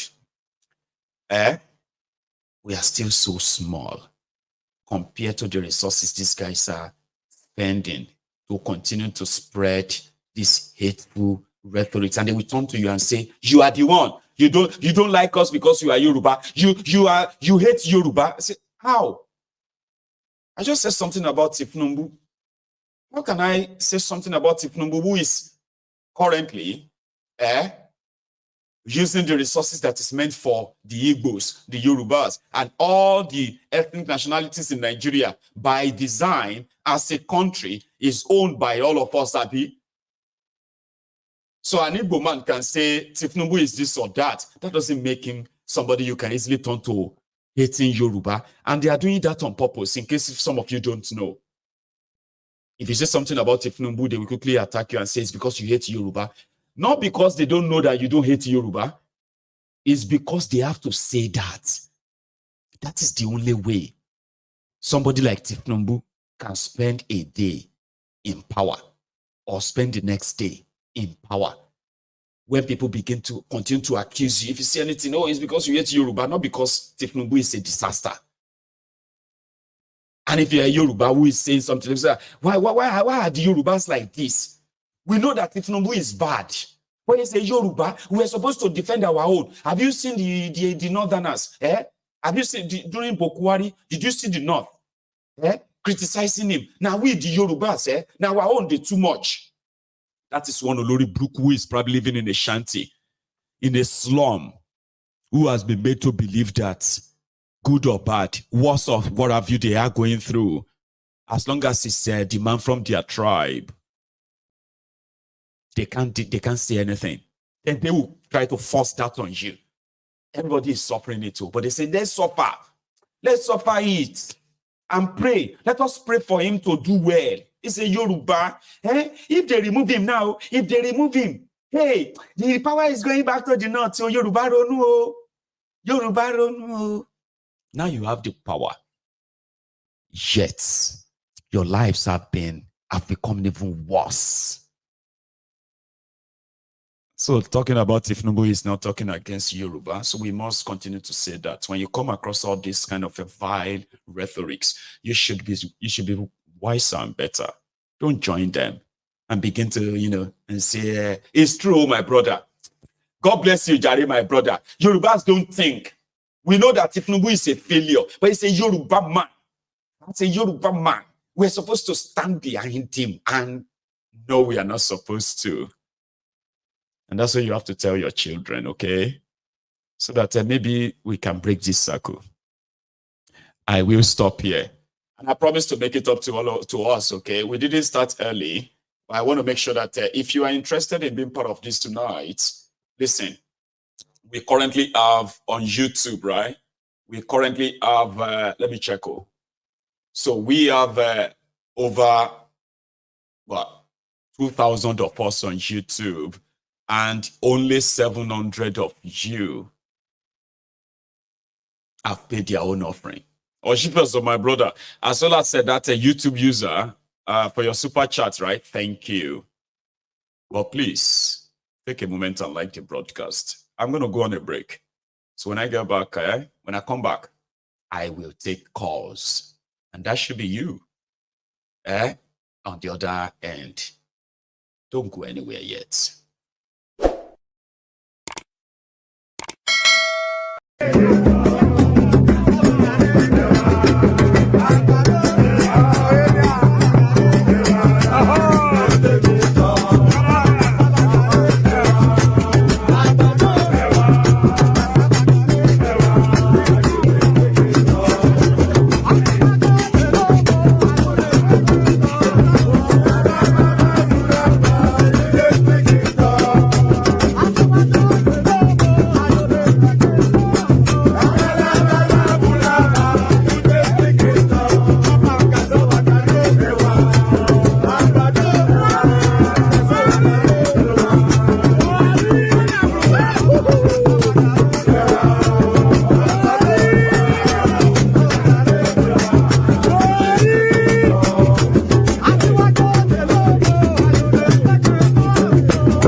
If they carry me, they go where I don't know.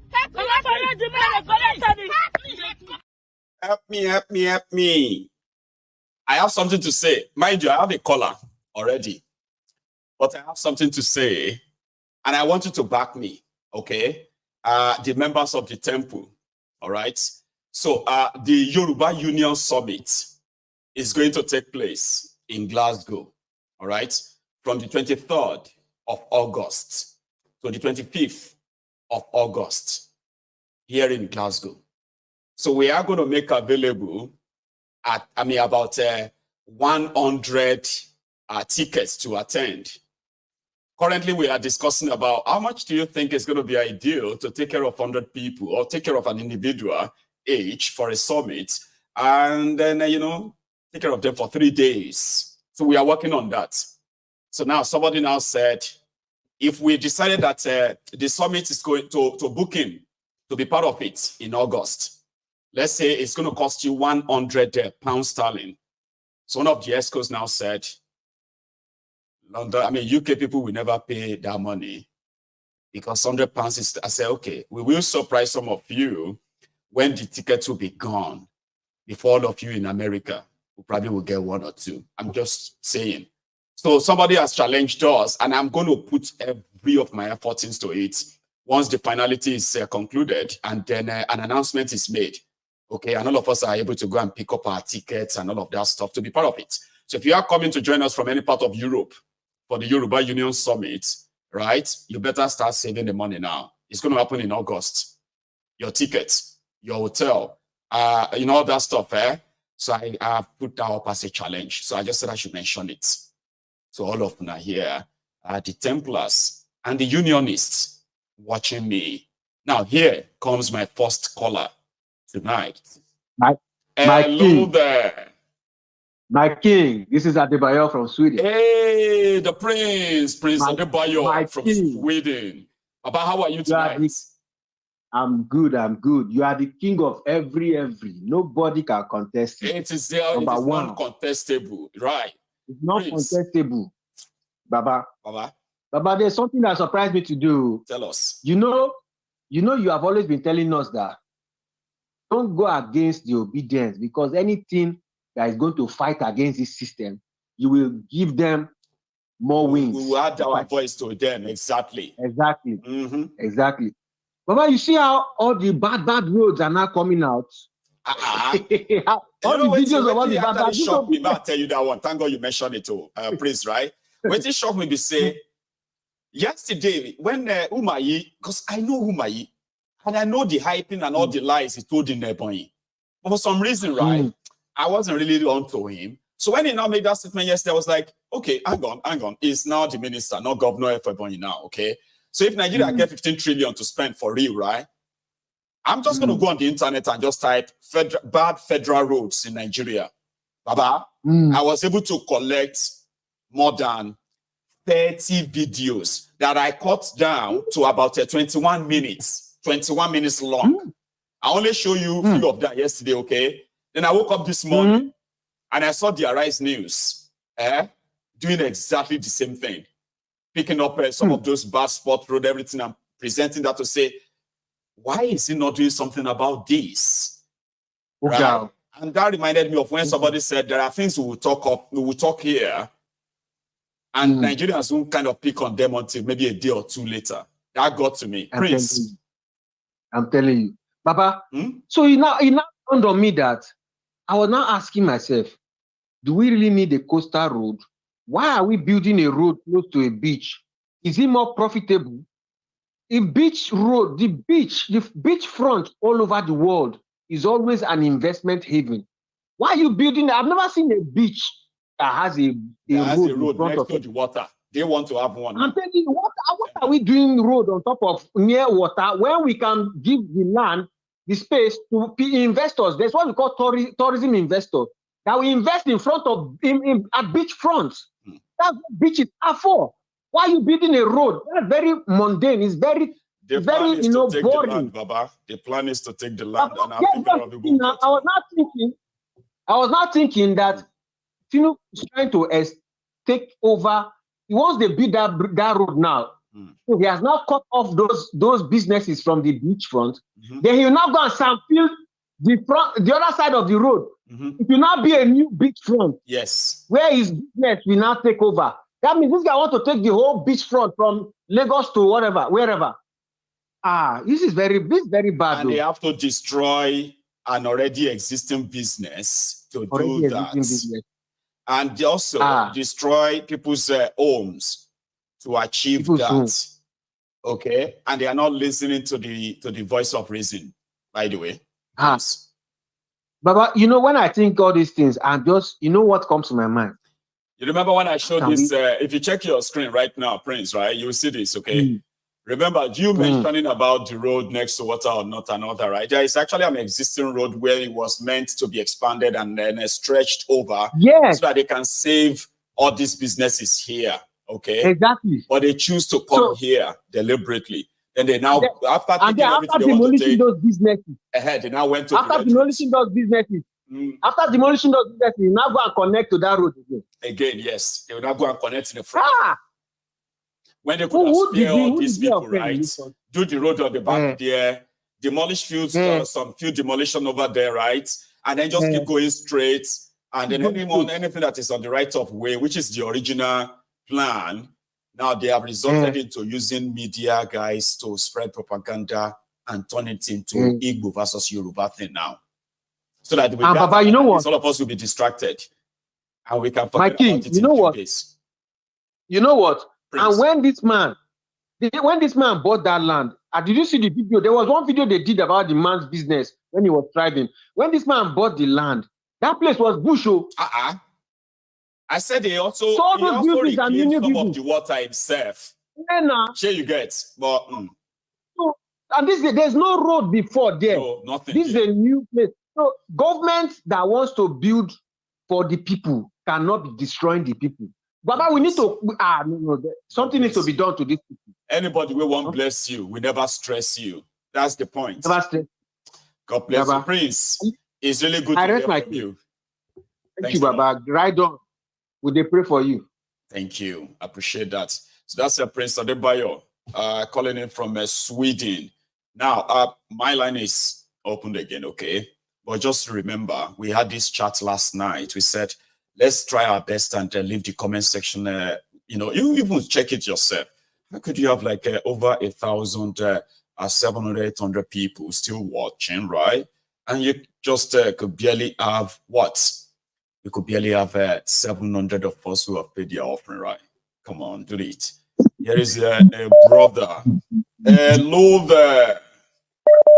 Good evening. How are you tonight, Baba? I'm fine, thank God. How are you too and your family? Well, I'm here, surviving, I would say. Thanks for asking, though. Yeah, I want to contribute on this aspect. You see what happened yesterday? Umahi tried to drag Peter Obi and the whole of Even Igbos. if you drag Peter Obi, me, I'm not going to get any issue with that. Yeah. Why drag Igbos into what they have no business with? For what? Yeah, you know that Umahi under Bukhari, Umahi was Bukhari's anointed candidate to run for the That's what they told him. Yeah, that's what they told him, and he started acting, that way. Yes. But they told he obeyed Bukhari. Too. You know that. Amaechi was told that was the anointed candidate. Yeah, but later on they dumped Amaechi. Even Amaechi noticed it. You noticed that they are dumped him, So Umahi was trying to please Bukhari in every aspect, which he did eventually.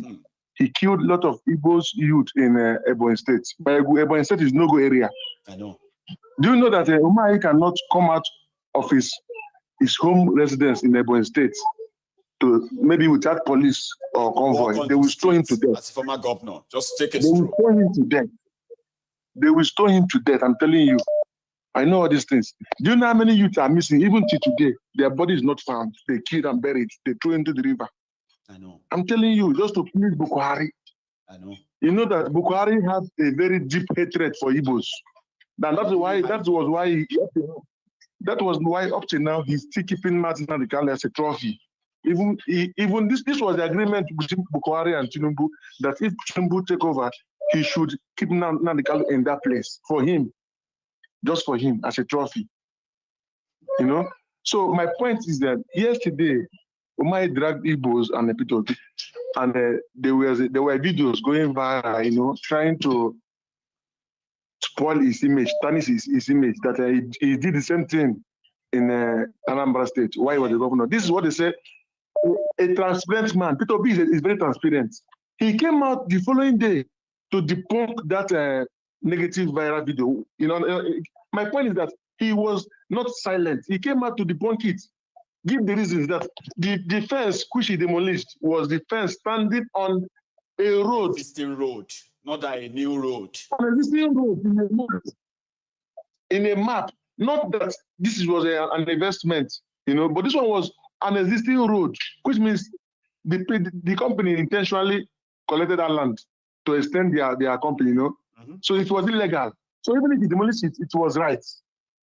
But this landmark now is that this is a totally different thing. This is a totally different thing. This man came to you people. That you can actually design and avoid some certain things if you still really want to do it, okay? Or better still, if you actually have such resources, with the level of bad roads in Nigeria, you could be saving a lot of lives. These are just opinions. Why bring Igbos into it if you are not a self-hating Igbo? Why bring Igbos into it? Why bring Igbos? Why bring Igbos? Why bring Igbos into it? And again, the I want people to know that it wasn't an error. It was intentional, and he went as far as saying Igbos, some Igbos are illiterate. The Obi is misleading them. So, how is Obi's opinion about policies that he's been part of, right? How is that the opinion of Igbos? But it is intentional. I want people to remember that, okay? It is intentional. It's called dog whistle. When you blow it that way, what was Umahi expecting? For some Igbos to come out and say he's right? Or what? It's unfortunate, man. Thank you so much. I think our line kept acting up by Dubai. But here is another caller. Baba? Yes, Omoyeremi. Bontiwa o. Ajusere o. Ashe o bami. Ashe o. Ami chakiti o. Ashe o. Ashe o. Atiwane o. My ego. It's a pity for Yoruba. It's a pity for Yorubas. This is where we are, sir. Some people are still saying Tinubu is our Inyo. It's our man. And they still rely on him that is going to perform miracle for them. And instead of that, they don't know Tinubu, they don't understand Tinubu. Tinubu is dipping Yoruba into more problems.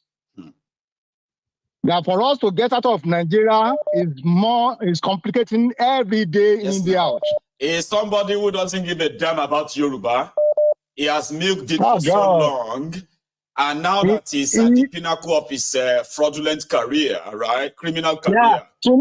Nigeria Tinubu if they know Tinubu is ready to sell the whole of Yorubas for his own personal interest. That's right. And people, very annoying, people will still be saying, people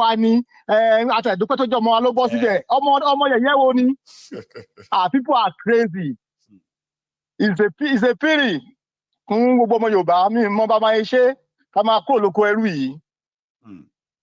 So, well, just keep on doing what you are doing. Your program is very educative, and God will continue to strengthen your power. Amen. To forge ahead. Amen. Thank you. But it's a pity. Tinubu ò ní ba gbogbo kí ló ti ń pè iyì tó kù tí Yorùbá ní. In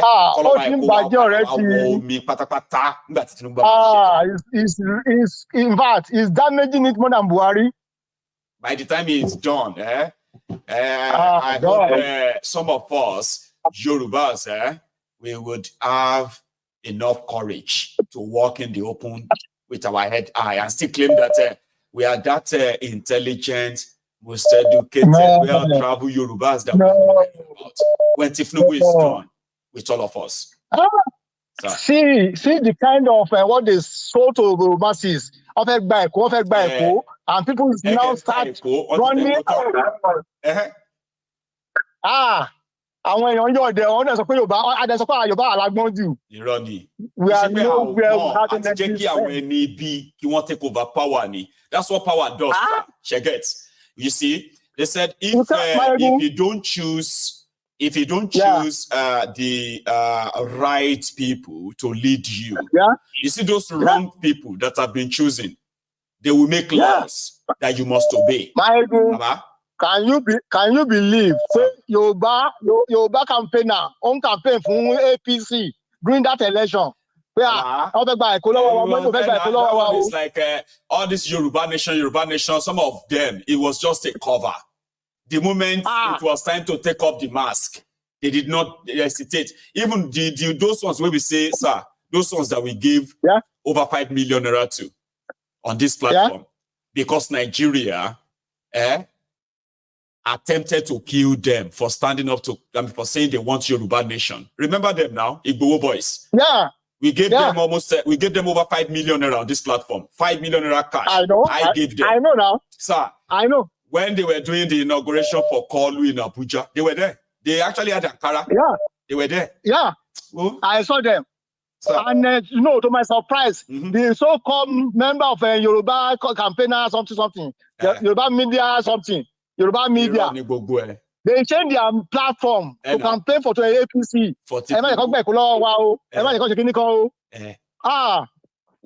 Yoruba. Baba,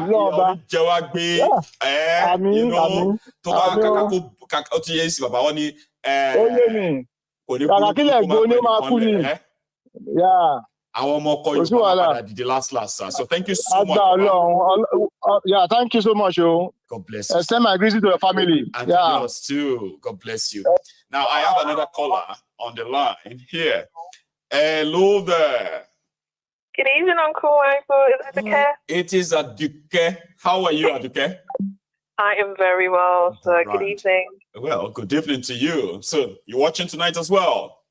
As always. As always. So, tell us more. What would you like to add tonight? I want to expand people's mindset in regards to the fact that there's a lot of uneducated people in Nigeria. A lot. So as we analyze the stories, for example, you were discussing about the Yoruba nation and how many of them are changing their focus. 1 minute they're concerned about the Yoruba power, and the next minute they're actually trying to get money. Seriously. But we have to understand contextually. I believe 60% of Nigeria's landmark has no viable secondary schools. So when the British left, they really left with the education system. Okay, so you're looking at a nation with no education.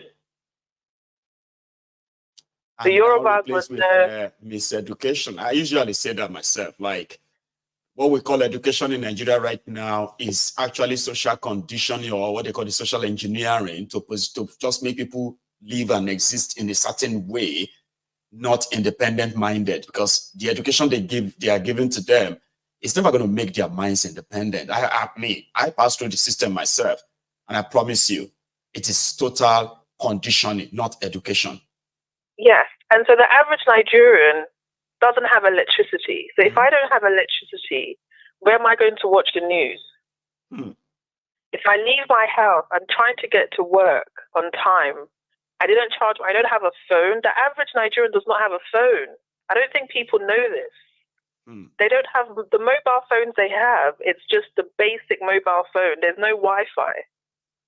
Right. So you're thinking from a Western perspective. When I say you, I mean we as a community. We're thinking from a Western perspective, and we're saying, why don't these people do something? But the average Nigerian does not have access to what you have access to. By the time the average Nigerian, maybe he's a cleaner, he's a security guard, he gets to work, he cannot read. He's thinking about what to eat for lunch. He's thinking about how to pay his son's 500 naira a month school fee. So where is he going to get information about what is going on in Nigeria? Probably not going to be interested. At all. So when we complained about why are those people living under the bridge, where else would they go? Where else would they go? Where are they going to go? So in our anger, I just encourage us all to think critically, and let's take that anger to a narrative that actually impacts us and gets us thinking. Let's not think about ourselves. The average Nigerian does not have electricity. Do you know what that is in 2024? You don't have electricity. It is a big disadvantage. We can all agree. So where are they going to get the news? Where are they going to get this information? Where are they going to get it? They cannot even read.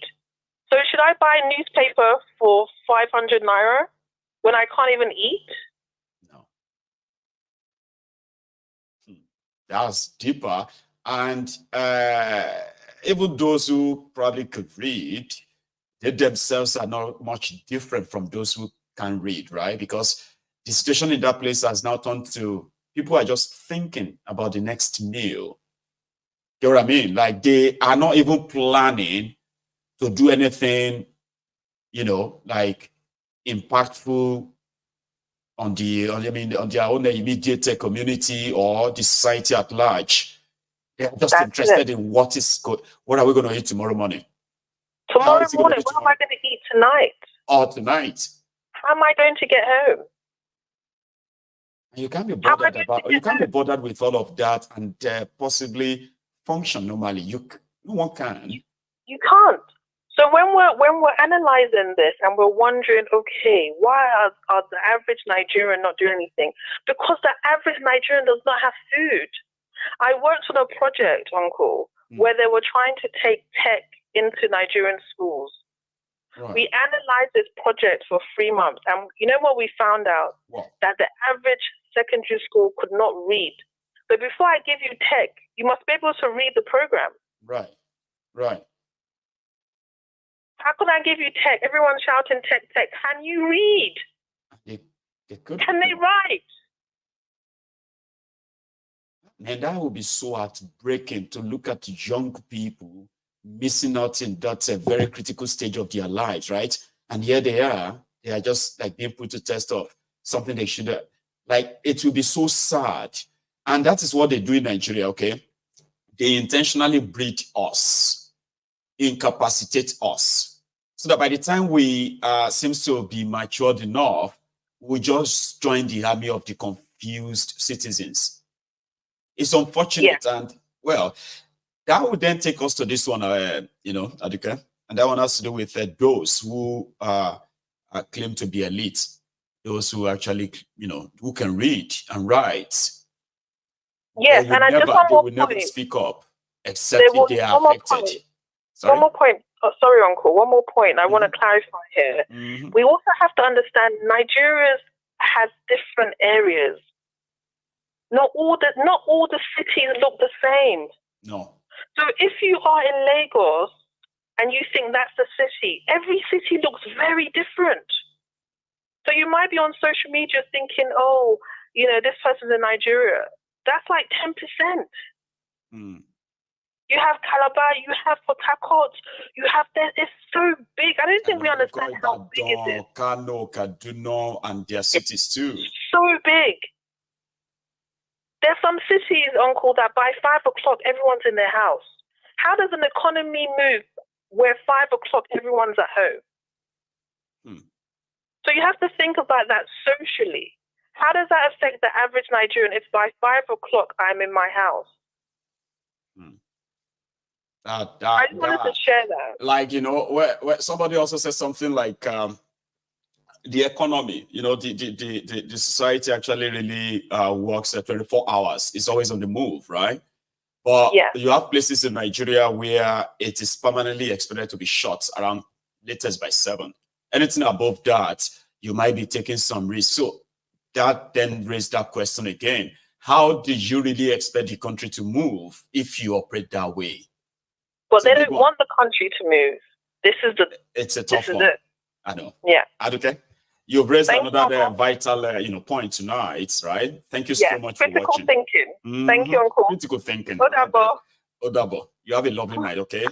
So that's Aduke. One will say somebody who has a personal experience. I mean, like going back to Nigeria, initiating some direct projects that has to do with people, something that is, should be a great experience. And for a lady like Aduke and many like her too, there are still those who have somehow are finding answers to why Nigeria is not working. Okay? And to them, if you can see why it is not working, not just seeing who is making it not work, and you can possibly be able to profile a lasting workable solution. I love our enthusiasm, or what do you say? But my dear Aduke, you do well. I'll leave it at that. Let me speak to Prince. This is Prince JJ Man, representing IPOB. POB for life. For life. Prince, how are you this evening? I am fine, Baba. Respect. Thank you. So, please. Well done today again. Oh. Thank you. Happy new month to you and all the members of the House of Truth and Justice. Happy new month to you too, the Prince. Please. Yeah, Baba. I want to also tell all the members of the house that today, this month is our month, the month of the Biafra. Remembrance. Yes, you even send me a sticker for that. I'm going to put that up. Continue. Yeah. So this is the month of the Biafrans Heroes Remembrance Day. That's right. In fact, we also call it our Independent Month, and that is 30th May. And in Biafra land, it's going to be lockdown, total lockdown, on that day, 30th May. Internationally, we are going to be having our rally throughout the whole world. So I want to the world to know it through on this platform. Thank you.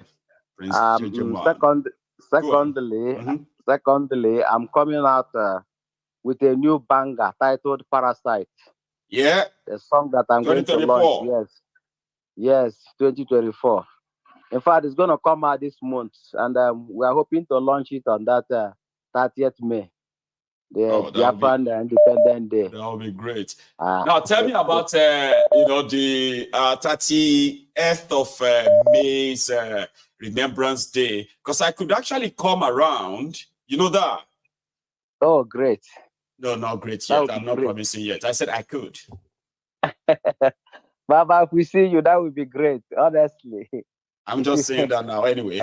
So that's so good. But continue, though. If you tell us you are coming, we're going to plan towards it, honestly. No, I know you would. Yeah. Prince JJ Man, I would love to. That's the point, okay? And you just never can tell. If it's not all drop and all that, I would love to be there. Even if I have to just fly down, spend an hour or 2, 3, then come back here. Same day. I think I can still do that. But please continue. Yeah, we'll talk about that. Yeah, we will talk. The last time Prince wanted me to come to London, I still feel so bad about it, Prince, that you have to spend that much. Then something came up, I couldn't, or more. But hopefully I will make it this time. But please continue, so.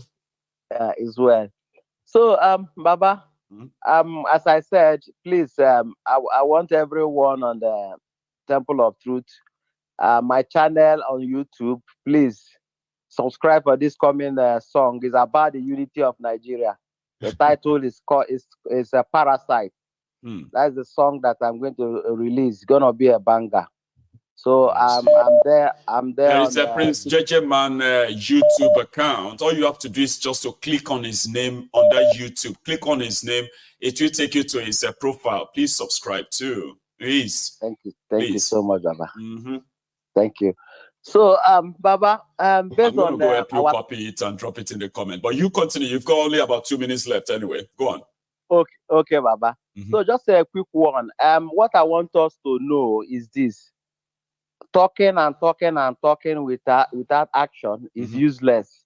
Just as prayer and prayer and prayer, no matter how beautiful your prayer is, without action is useless. Okay? That's right.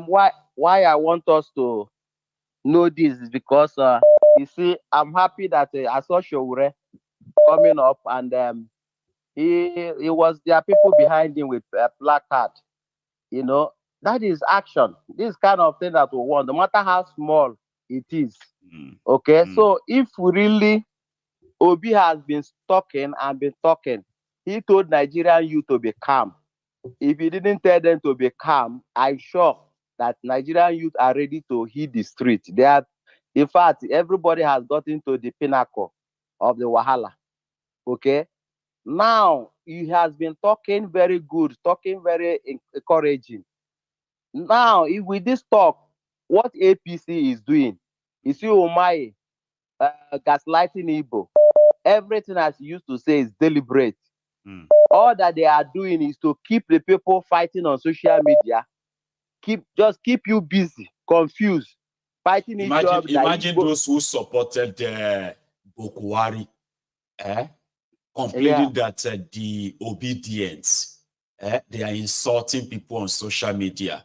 Baba Bokwari supporters killed over 800 people because he lost election in 2011. I won't forget that. The coppers they killed in Bauchi, all because they said Bokwari lost election. But the people who defended Bokwari and supported him with this murder are now telling you that obedient and their keypad and their phones, they are threat to Nigeria. In our lifetime, Baba, our lifetime, I witnessed both. Baba, thank you. You see, Nigeria is a vampire vineyard. Only blood of the innocent is what is keeping Nigeria as one. Blood of the innocent and crude oil. Minus this, there's nothing like Nigeria. There's nothing left. Okay. Oh, what I'm saying on the final note, because of my time, Obi, what he should do now is to call out people to protest. You cannot talk and these people will shake body. Call out people. It has gotten to the zenith that people, the suffering, people are dying on daily basis. You cannot, this talk cannot take us even up to 2 to 3 years with this vampires in Asorok. It will take nobody anywhere. No. The only thing he can do, if you know that he loves Nigeria true, is not to wait for 2027. Protest is your right. These people are abomination. They are destroying the country in every second as you can, minutes and hours. Giving these people time to be destroying Nigeria can never help anybody. And they are buying time to keep on gaslighting, keep on intimidating people. That's only what they have, you know. So if they know, they came out during the time of good Lord Jonathan and protested. Yes, where are the backers? Where are the what is it called? The boys. Where are they? Where are all of them? Where all of them that protested? So Yinka, where are you? Come out now. Now is worse. How much are you buying petrol then? How much are you buying it now? How much are you buying the food rice then? How much are you buying it now? All of them are now like cricket inside their house and speaking grammar. Double standard. Come out and protest. Occupy Nigeria until all these criminals go. I know. Thank you, Baba. God bless you.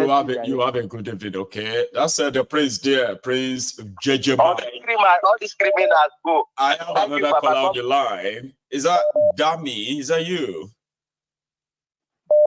Yes, Dami. Good evening. It is Dami from Lagos. How are you today, Baba? I'm doing fine, Jerry. Thank God. You are fuel. Yeah, so because that's the way we greet people now. You know that you get fuel. I say, Baba, I get fuel. I get fuel. If you get fuel, more you be rich man or more. Who know Dami's place? All of us should go and come to Dami's place tonight. You know the drill now. They say, Dami, don't get fuel. Everybody. Fortunately, or should I say unfortunately, I'm living I'm living in a house built by one of them, so we are so close that it would always get me fuel. You get some of those privileges. Okay, enjoy it while it lasts, yeah? But don't ever tell anyone yet, eh? Dami, how are you? I'm fine. I just wanted to, initially today, I didn't want to call, but Aduke got me, she got me awake and I decided to make a call. Then Prince Ejeman, yes, Prince Ejeman also said something that I would like to add one or two things to. Yes, man. Prince Ejeman called on Obi to call people to protest. I will like to correct that side in the sense that, well, I'm just 32, so I'm a little young. But historically, I could say that with all I've seen and all I've read from the Nigerian history and all of that, there's never been a protest, successful one at that is not government sponsored or politically motivated. So if we are waiting on Obi to call a protest and we're expecting it to be a success, forget about it. No, it's not going to work. Right. It's not going to happen. So it has to be spontaneous, and people have to kind of do it themselves so that they won't say somebody has to tell them to stop or not. So it will just be spontaneous. I think that's exactly. If it is not that way, it's not going to, and the only thing that came close to being that way was Enter's protest. Yes. But unfortunately, the people got distracted. That could have been the saving grace for Nigeria. But then it is what it is. About what Aduke said, a brilliant chap. I mean, she said a lot of interesting things. How Nigerians are living in real poverty, real one, not kind of formulated one, not real one. Yeah, not being exposed to proper a lot of things at the younger age and all that. Also, she said exactly. So all those things she mentioned, personally, I've had my share of thoughts about them over the years, and I've told myself, you might not like this thing I wanted to say, but then permit me to just say it today. Please, I've told myself, Nigeria is not going to work. Yoruba nation is not going to come. The people will just continue living from hand to mouth, and the patterns will continue. And why am I saying this? I'm a student of Go on. I'm a student of history. I love patterns and I love data. When this fuel crisis began, I started digging into the past. I saw issues of fuel crisis in 1970s. I saw it in the 1980s. I saw it in the 1990s. I saw it in the early 20s. And now we are in 2024 and it is happening. And there's something about, if you do Forex or you're a student of data, you would understand that patterns repeat themselves. And there is nothing like a new pattern. It's always dragged something from the past to exhibit the current trait. So if those things could be happening as far back as 1970s, which I know there are more, but I didn't dig further into history more than in the 1970s. I know fuel scarcity will continue to be Nigeria's problem. For another 200 years. And far more than 200 years. I mean, Yoruba nation won't come. I want to hear that too. How did you arrive at that? Okay. Is it because you haven't seen any real pattern that could lead to that, or what? Share.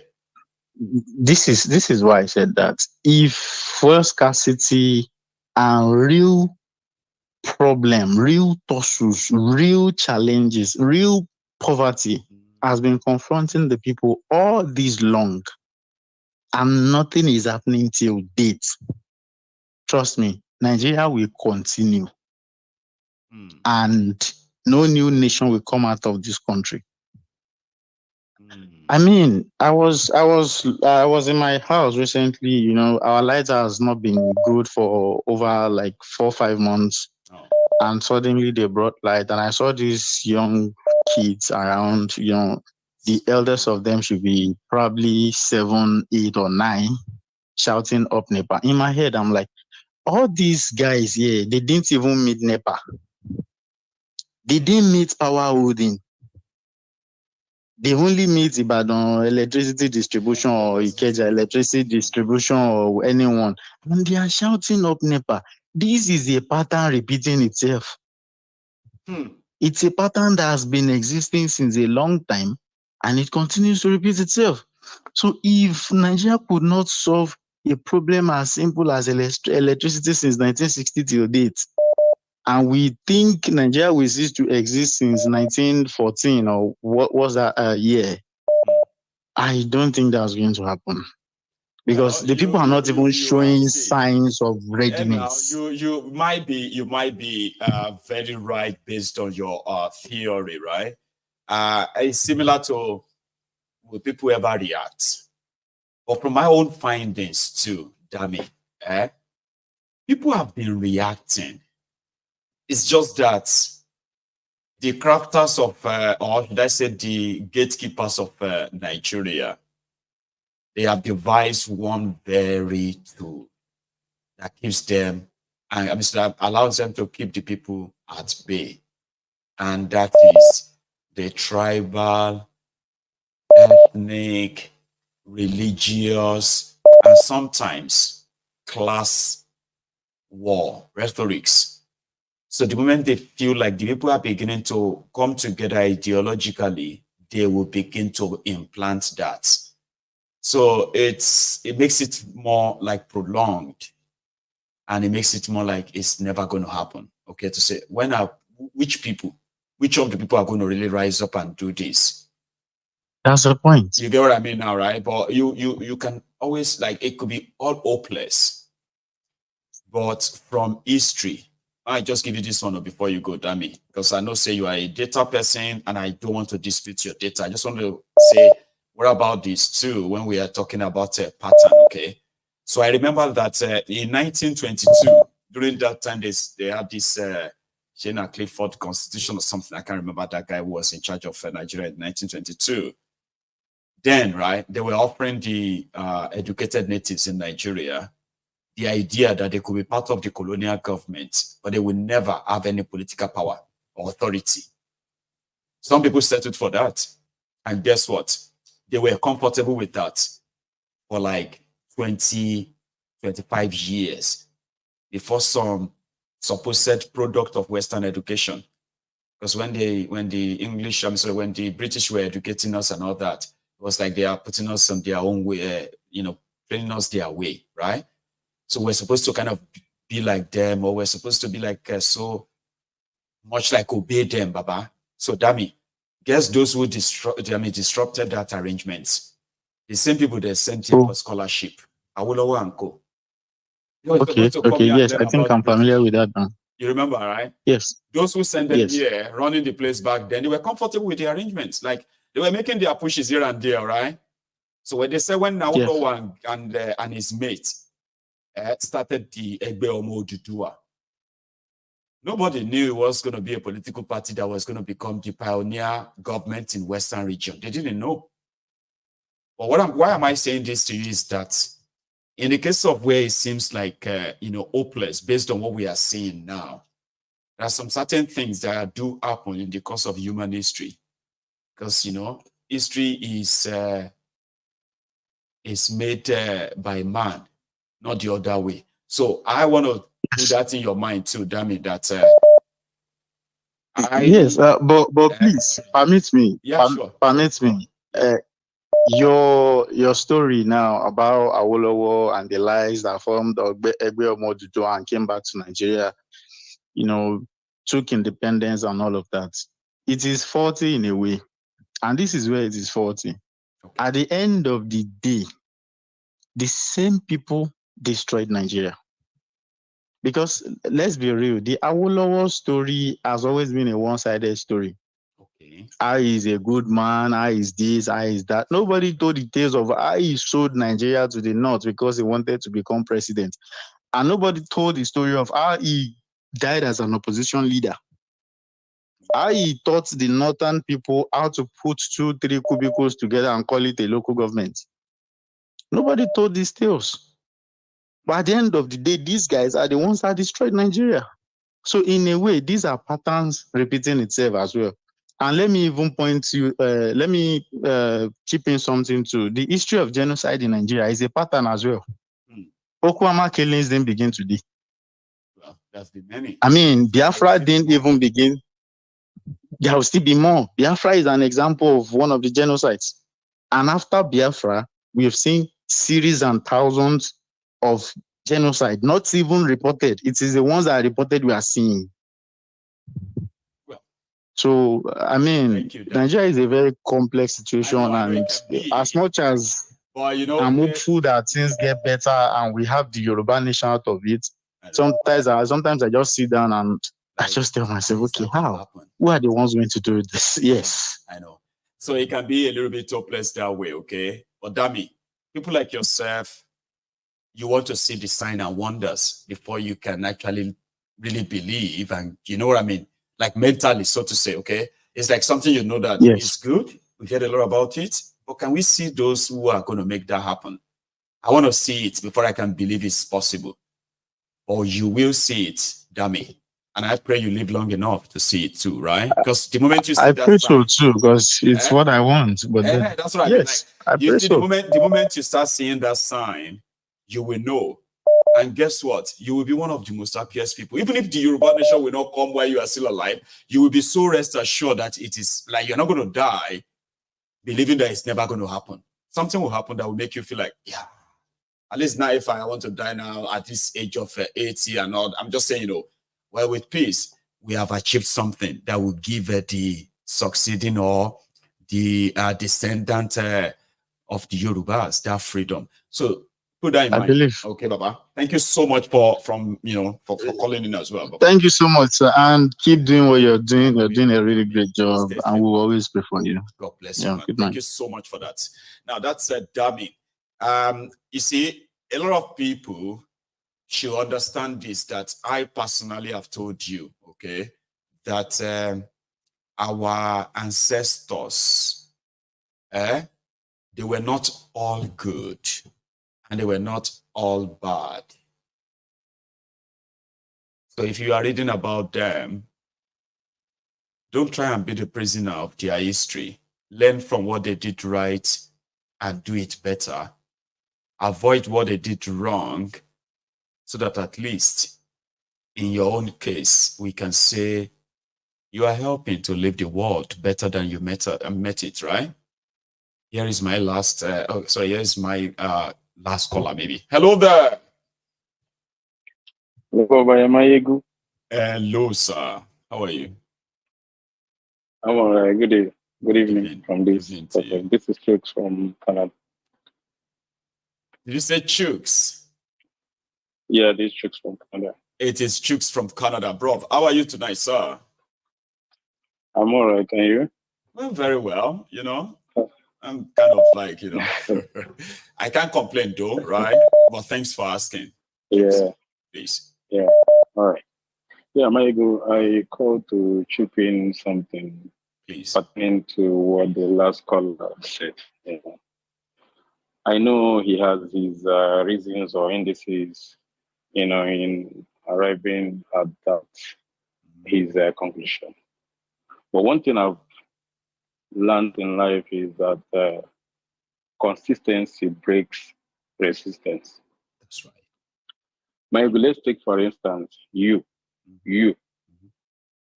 Remember when I started following Maego, you know, Maego didn't just jump out from nowhere. From your days in the kitchen, you keep preaching.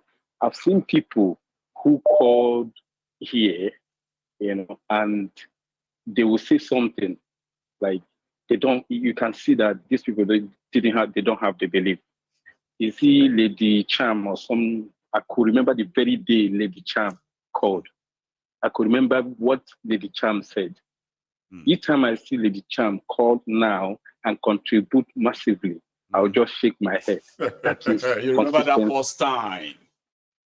Where I remember too, you know, where she was pretty much like, it's not that it's bad to have your country, but you see this country, Nigeria, we all need to.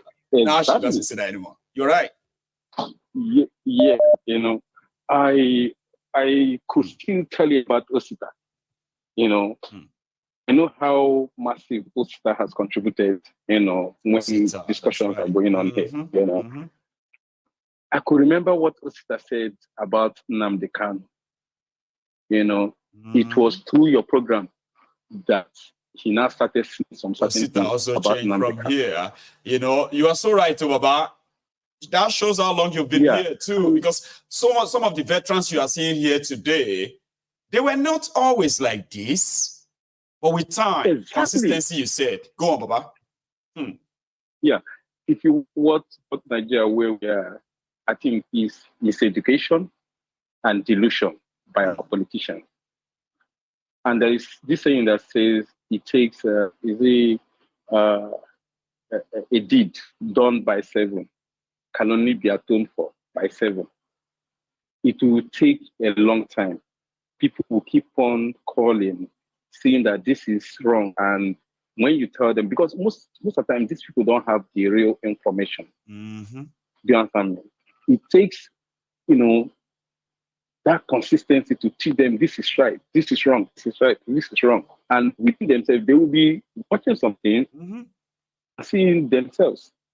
You know, you know what I actually see is true. I mean, it's these chooks, right? You know, I say a lot of things. I don't write them. I just see them as they come to my head and come to my mind, and whatever I remember as well that I've actually read somewhere.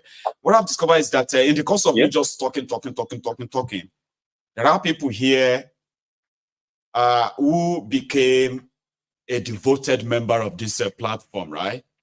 Simply because in the course of listening, I said something that got to them and got them thinking, apart from all the hours I put into this, right? Just something. And they would come here and say, you said something one day and it got me thinking throughout the night. That's when I realized that, man, I have to stay with this guy and listen more. I've seen that too. Yeah, even Nnamdi Kanu people are talking about. I could still see how Nnamdi Kanu started. Nnamdi Kanu didn't just jump out of. You see how he was able to convince majority of Igbos, the majority of Nigerians, even people who are not Igbos. Yes. Do you understand me? So let's not something just, that somebody just say, oh, let me go and join this thing that is trending. No. We actually started from the passion that we felt we had to see if we could save ourselves, our people, from the looming tragedy, which is this economy, security, and the rest that we are now witnessing today, until we realize that all these things are not even by accident. They were by plan. They were all intentional. And then we realized that it's better we get out of this mess, or else we are doomed. You're right. We are not somebody who has, we are not accidental vloggers, accidental YouTubers. No. No. You know, even when he started the NSAS, do you understand me? I believe when NSAS started, majority of Nigerians didn't know that it would even go that far that it went. So whenever any other thing like that came up, I bet you that it will go, it will go far.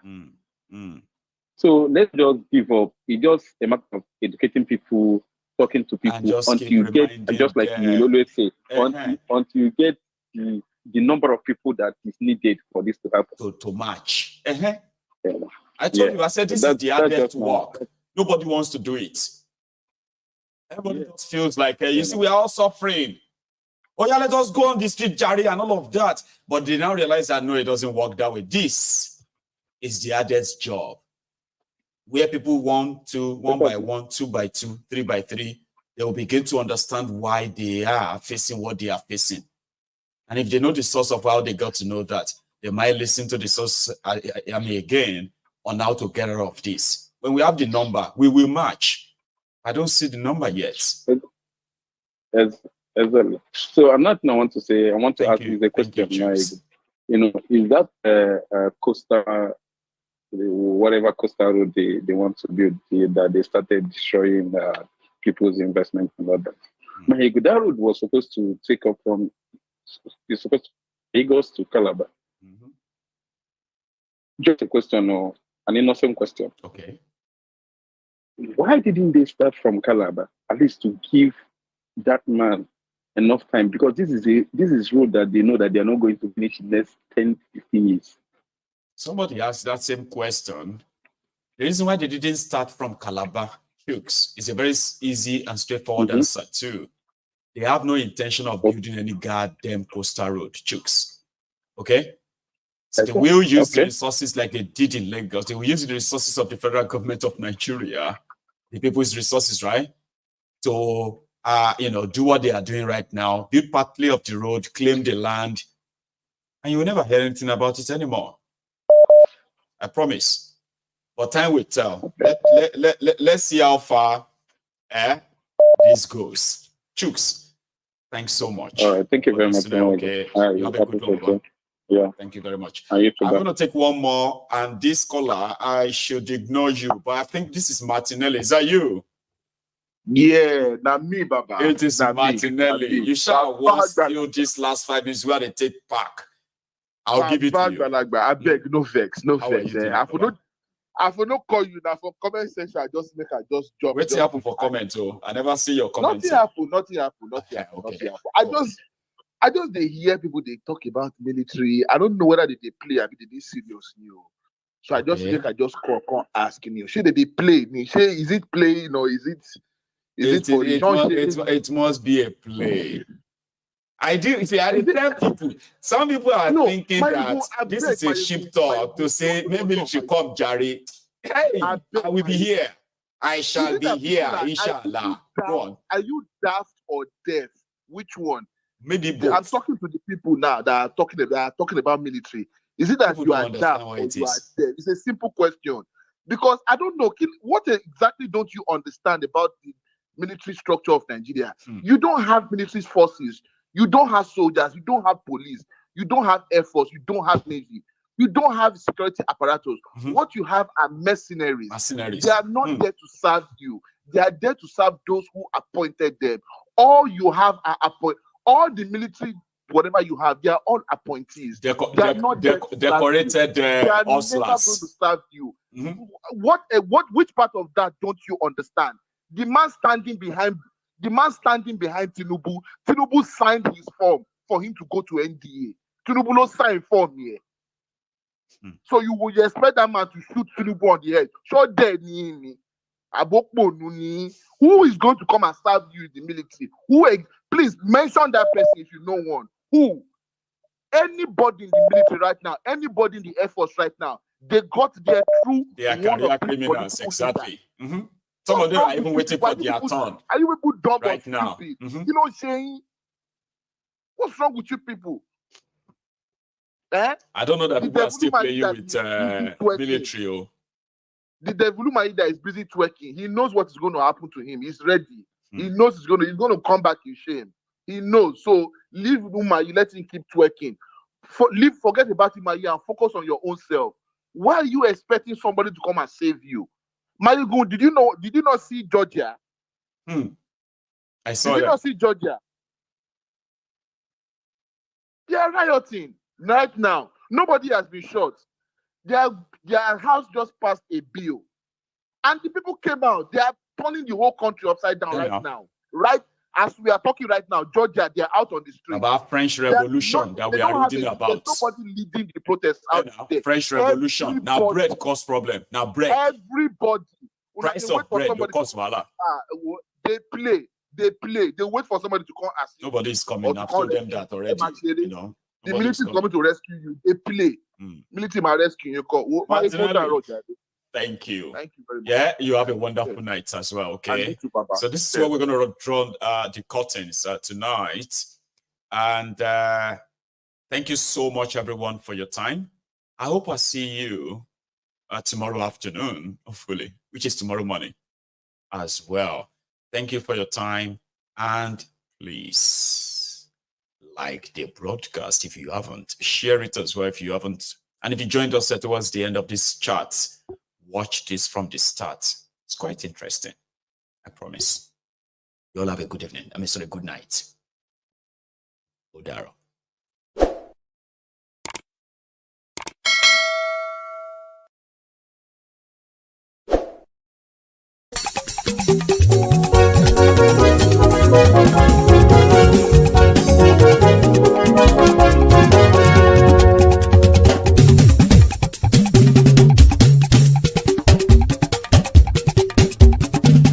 Máyégún làwa mọ̀ làmọ̀ tó dòdòdò. Máyégún diary na him be number one. Máyégún làwa mọ̀ làmọ̀ tó dòdòdò. Máyégún diary na him be number one. Máyégún ti dé o ọ̀rẹ́ ara ìlú. Máyégún diary na him be number one. Lórí Facebook lórí YouTube. Máyégún diary na him be number one.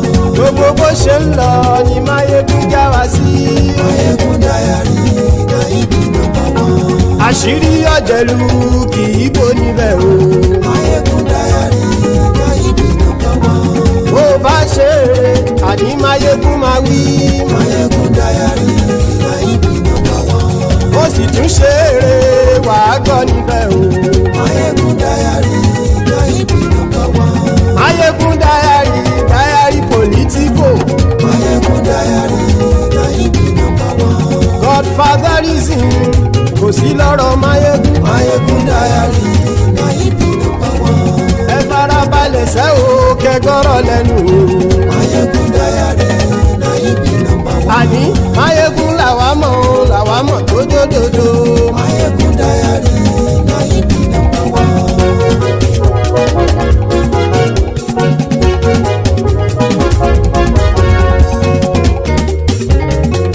Àní ẹ̀sùn rákì.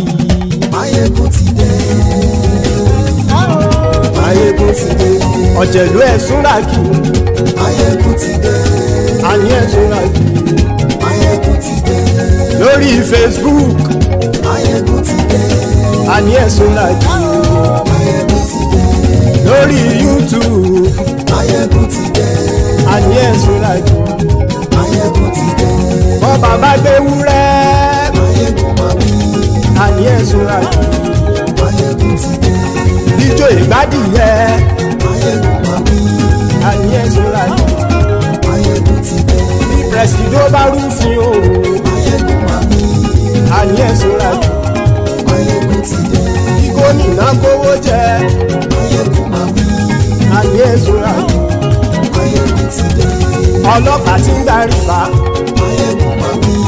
Àní ẹ̀sùn rákì. Máyégún ti dé. Aṣòfin tí ń rúfin o. Máyégún máa wí. Àní ẹ̀sùn rákì. Máyégún ti dé.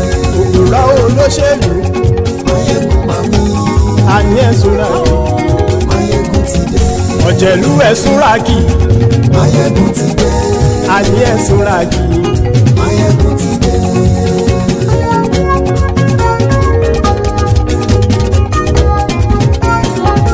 Máyégún ti dé. Gbogbo ọ̀jẹ̀lú ẹ̀sùn rákì. Máyégún ti dé. Gbogbo ọ̀jẹ̀lú ẹ̀sùn rákì. Ṣùgbọ́n ní bá ti ṣe èyí tó yẹ kí wọ́n ṣe, ọmọ bá dèrò ní fi wọ́n níran o.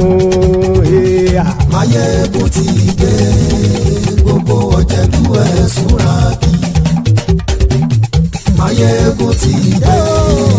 Gbogbo ọ̀jẹ̀lú ẹ̀sùn rákì. Ṣùgbọ́n ní bá ti ṣe èyí tó yẹ kí wọ́n ṣe, ọmọ bá dèrò ní fi wọ́n níran. Wọ́n fowó bẹ́ẹ̀ o. Máyégún ó sọ pé wọ́n ò fẹ́ bẹ̀. Wọ́n fowó bẹ́ẹ̀. Máyégún ó sọ pé wọ́n ò fẹ́ bẹ̀. Oníkan ṣáàtì ṣe èyí tó yẹ kí wọ́n ṣe fáwọn ará ìlú tó gbé wọn débẹ̀ o. Ayé. Máyégún ti dé. Gbogbo ọ̀jẹ̀lú ẹ̀sùn rákì. Máyégún ti dé. Gbogbo ọ̀jẹ̀lú ẹ̀sùn rákì. Ṣùgbọ́n ní bá ti ṣe yìí tó yẹ kí wọ́n ṣe, ọmọ bá dẹ́rọ̀ ò ní fi wọ́n níran. Ha! Kì máa yí ṣe eré, ọ̀rọ̀ yìí kì í ṣe ẹ̀fẹ̀. Kì máa yí ṣe eré, ọ̀rọ̀ yìí kì í ṣe ẹ̀fẹ̀. Ẹni bá ti lè lẹ́bọ̀ lẹ́rù o, ọmọ bá dèrò kàṣàyè tú wọn síta. Máyégún ti dé. Gbogbo ọ̀jẹ̀lú ẹ̀sùn rákì. Máyégún ti dé. Gbogbo ọ̀jẹ̀lú ẹ̀sùn rákì. ṣùgbọ́n ní bá ti ṣe yìí tó yẹ kí wọ́n ṣe ọmọ bá dẹ́rọ̀ ò ní fi wọ́n níran. tẹnitẹni ọmọ máyégún ọ̀rẹ́ ara ìlú mọ̀mọ́ ni mo fọlọ́hún sọ ẹ̀ bá kìlẹ̀ lóòótọ́ olódodo ìlú ọ̀tá ìlú mọ̀mọ́ ni ìwọ ṣá máa ń ṣọ́ra kò sì mọ́ bẹ̀rù bọ́tà ń lè rí bóníṣègùn lé káwọn mọ̀mọ́ fi ṣera wọn ni ó ti dẹrùn tí wọn ò gbọ́dọ̀ sì mọ́ bẹ̀. èèpo ọ̀gọ̀ lọmọ bá dérò tàjẹ́ ò gbọ́dọ̀ jẹ́ ó ti jọba lórí àbínú ẹni kò sì mọ́ bùyà àìsíwọ́lu ní ẹnìkẹ́ ìgbódì ẹyin lábàrá o ó kó ẹni tó bá dán wò á kàmù máyé ń ti dé gbogbo ọ̀jẹ̀lú ẹ̀ tún ra kì Máyégún ti dé gbogbo ọ̀jẹ̀lú ẹ̀ tún ra kì o ẹni bá ti ṣe yìí tó yẹ kí wọ́n ṣe ọmọ bá dèrò òní fi wọ́n níran o. Máyégún ti dé gbogbo ọ̀jẹ̀lú ẹ̀ tún ra kì. Máyégún ti dé gbogbo ọ̀jẹ̀lú ẹ̀ tún ra kì. ṣùgbọ́n ní bá ti ṣe yìí tó yẹ kí wọ́n ṣe ọmọ bá dẹ́rọ̀ ò ní fi wọ́n níran.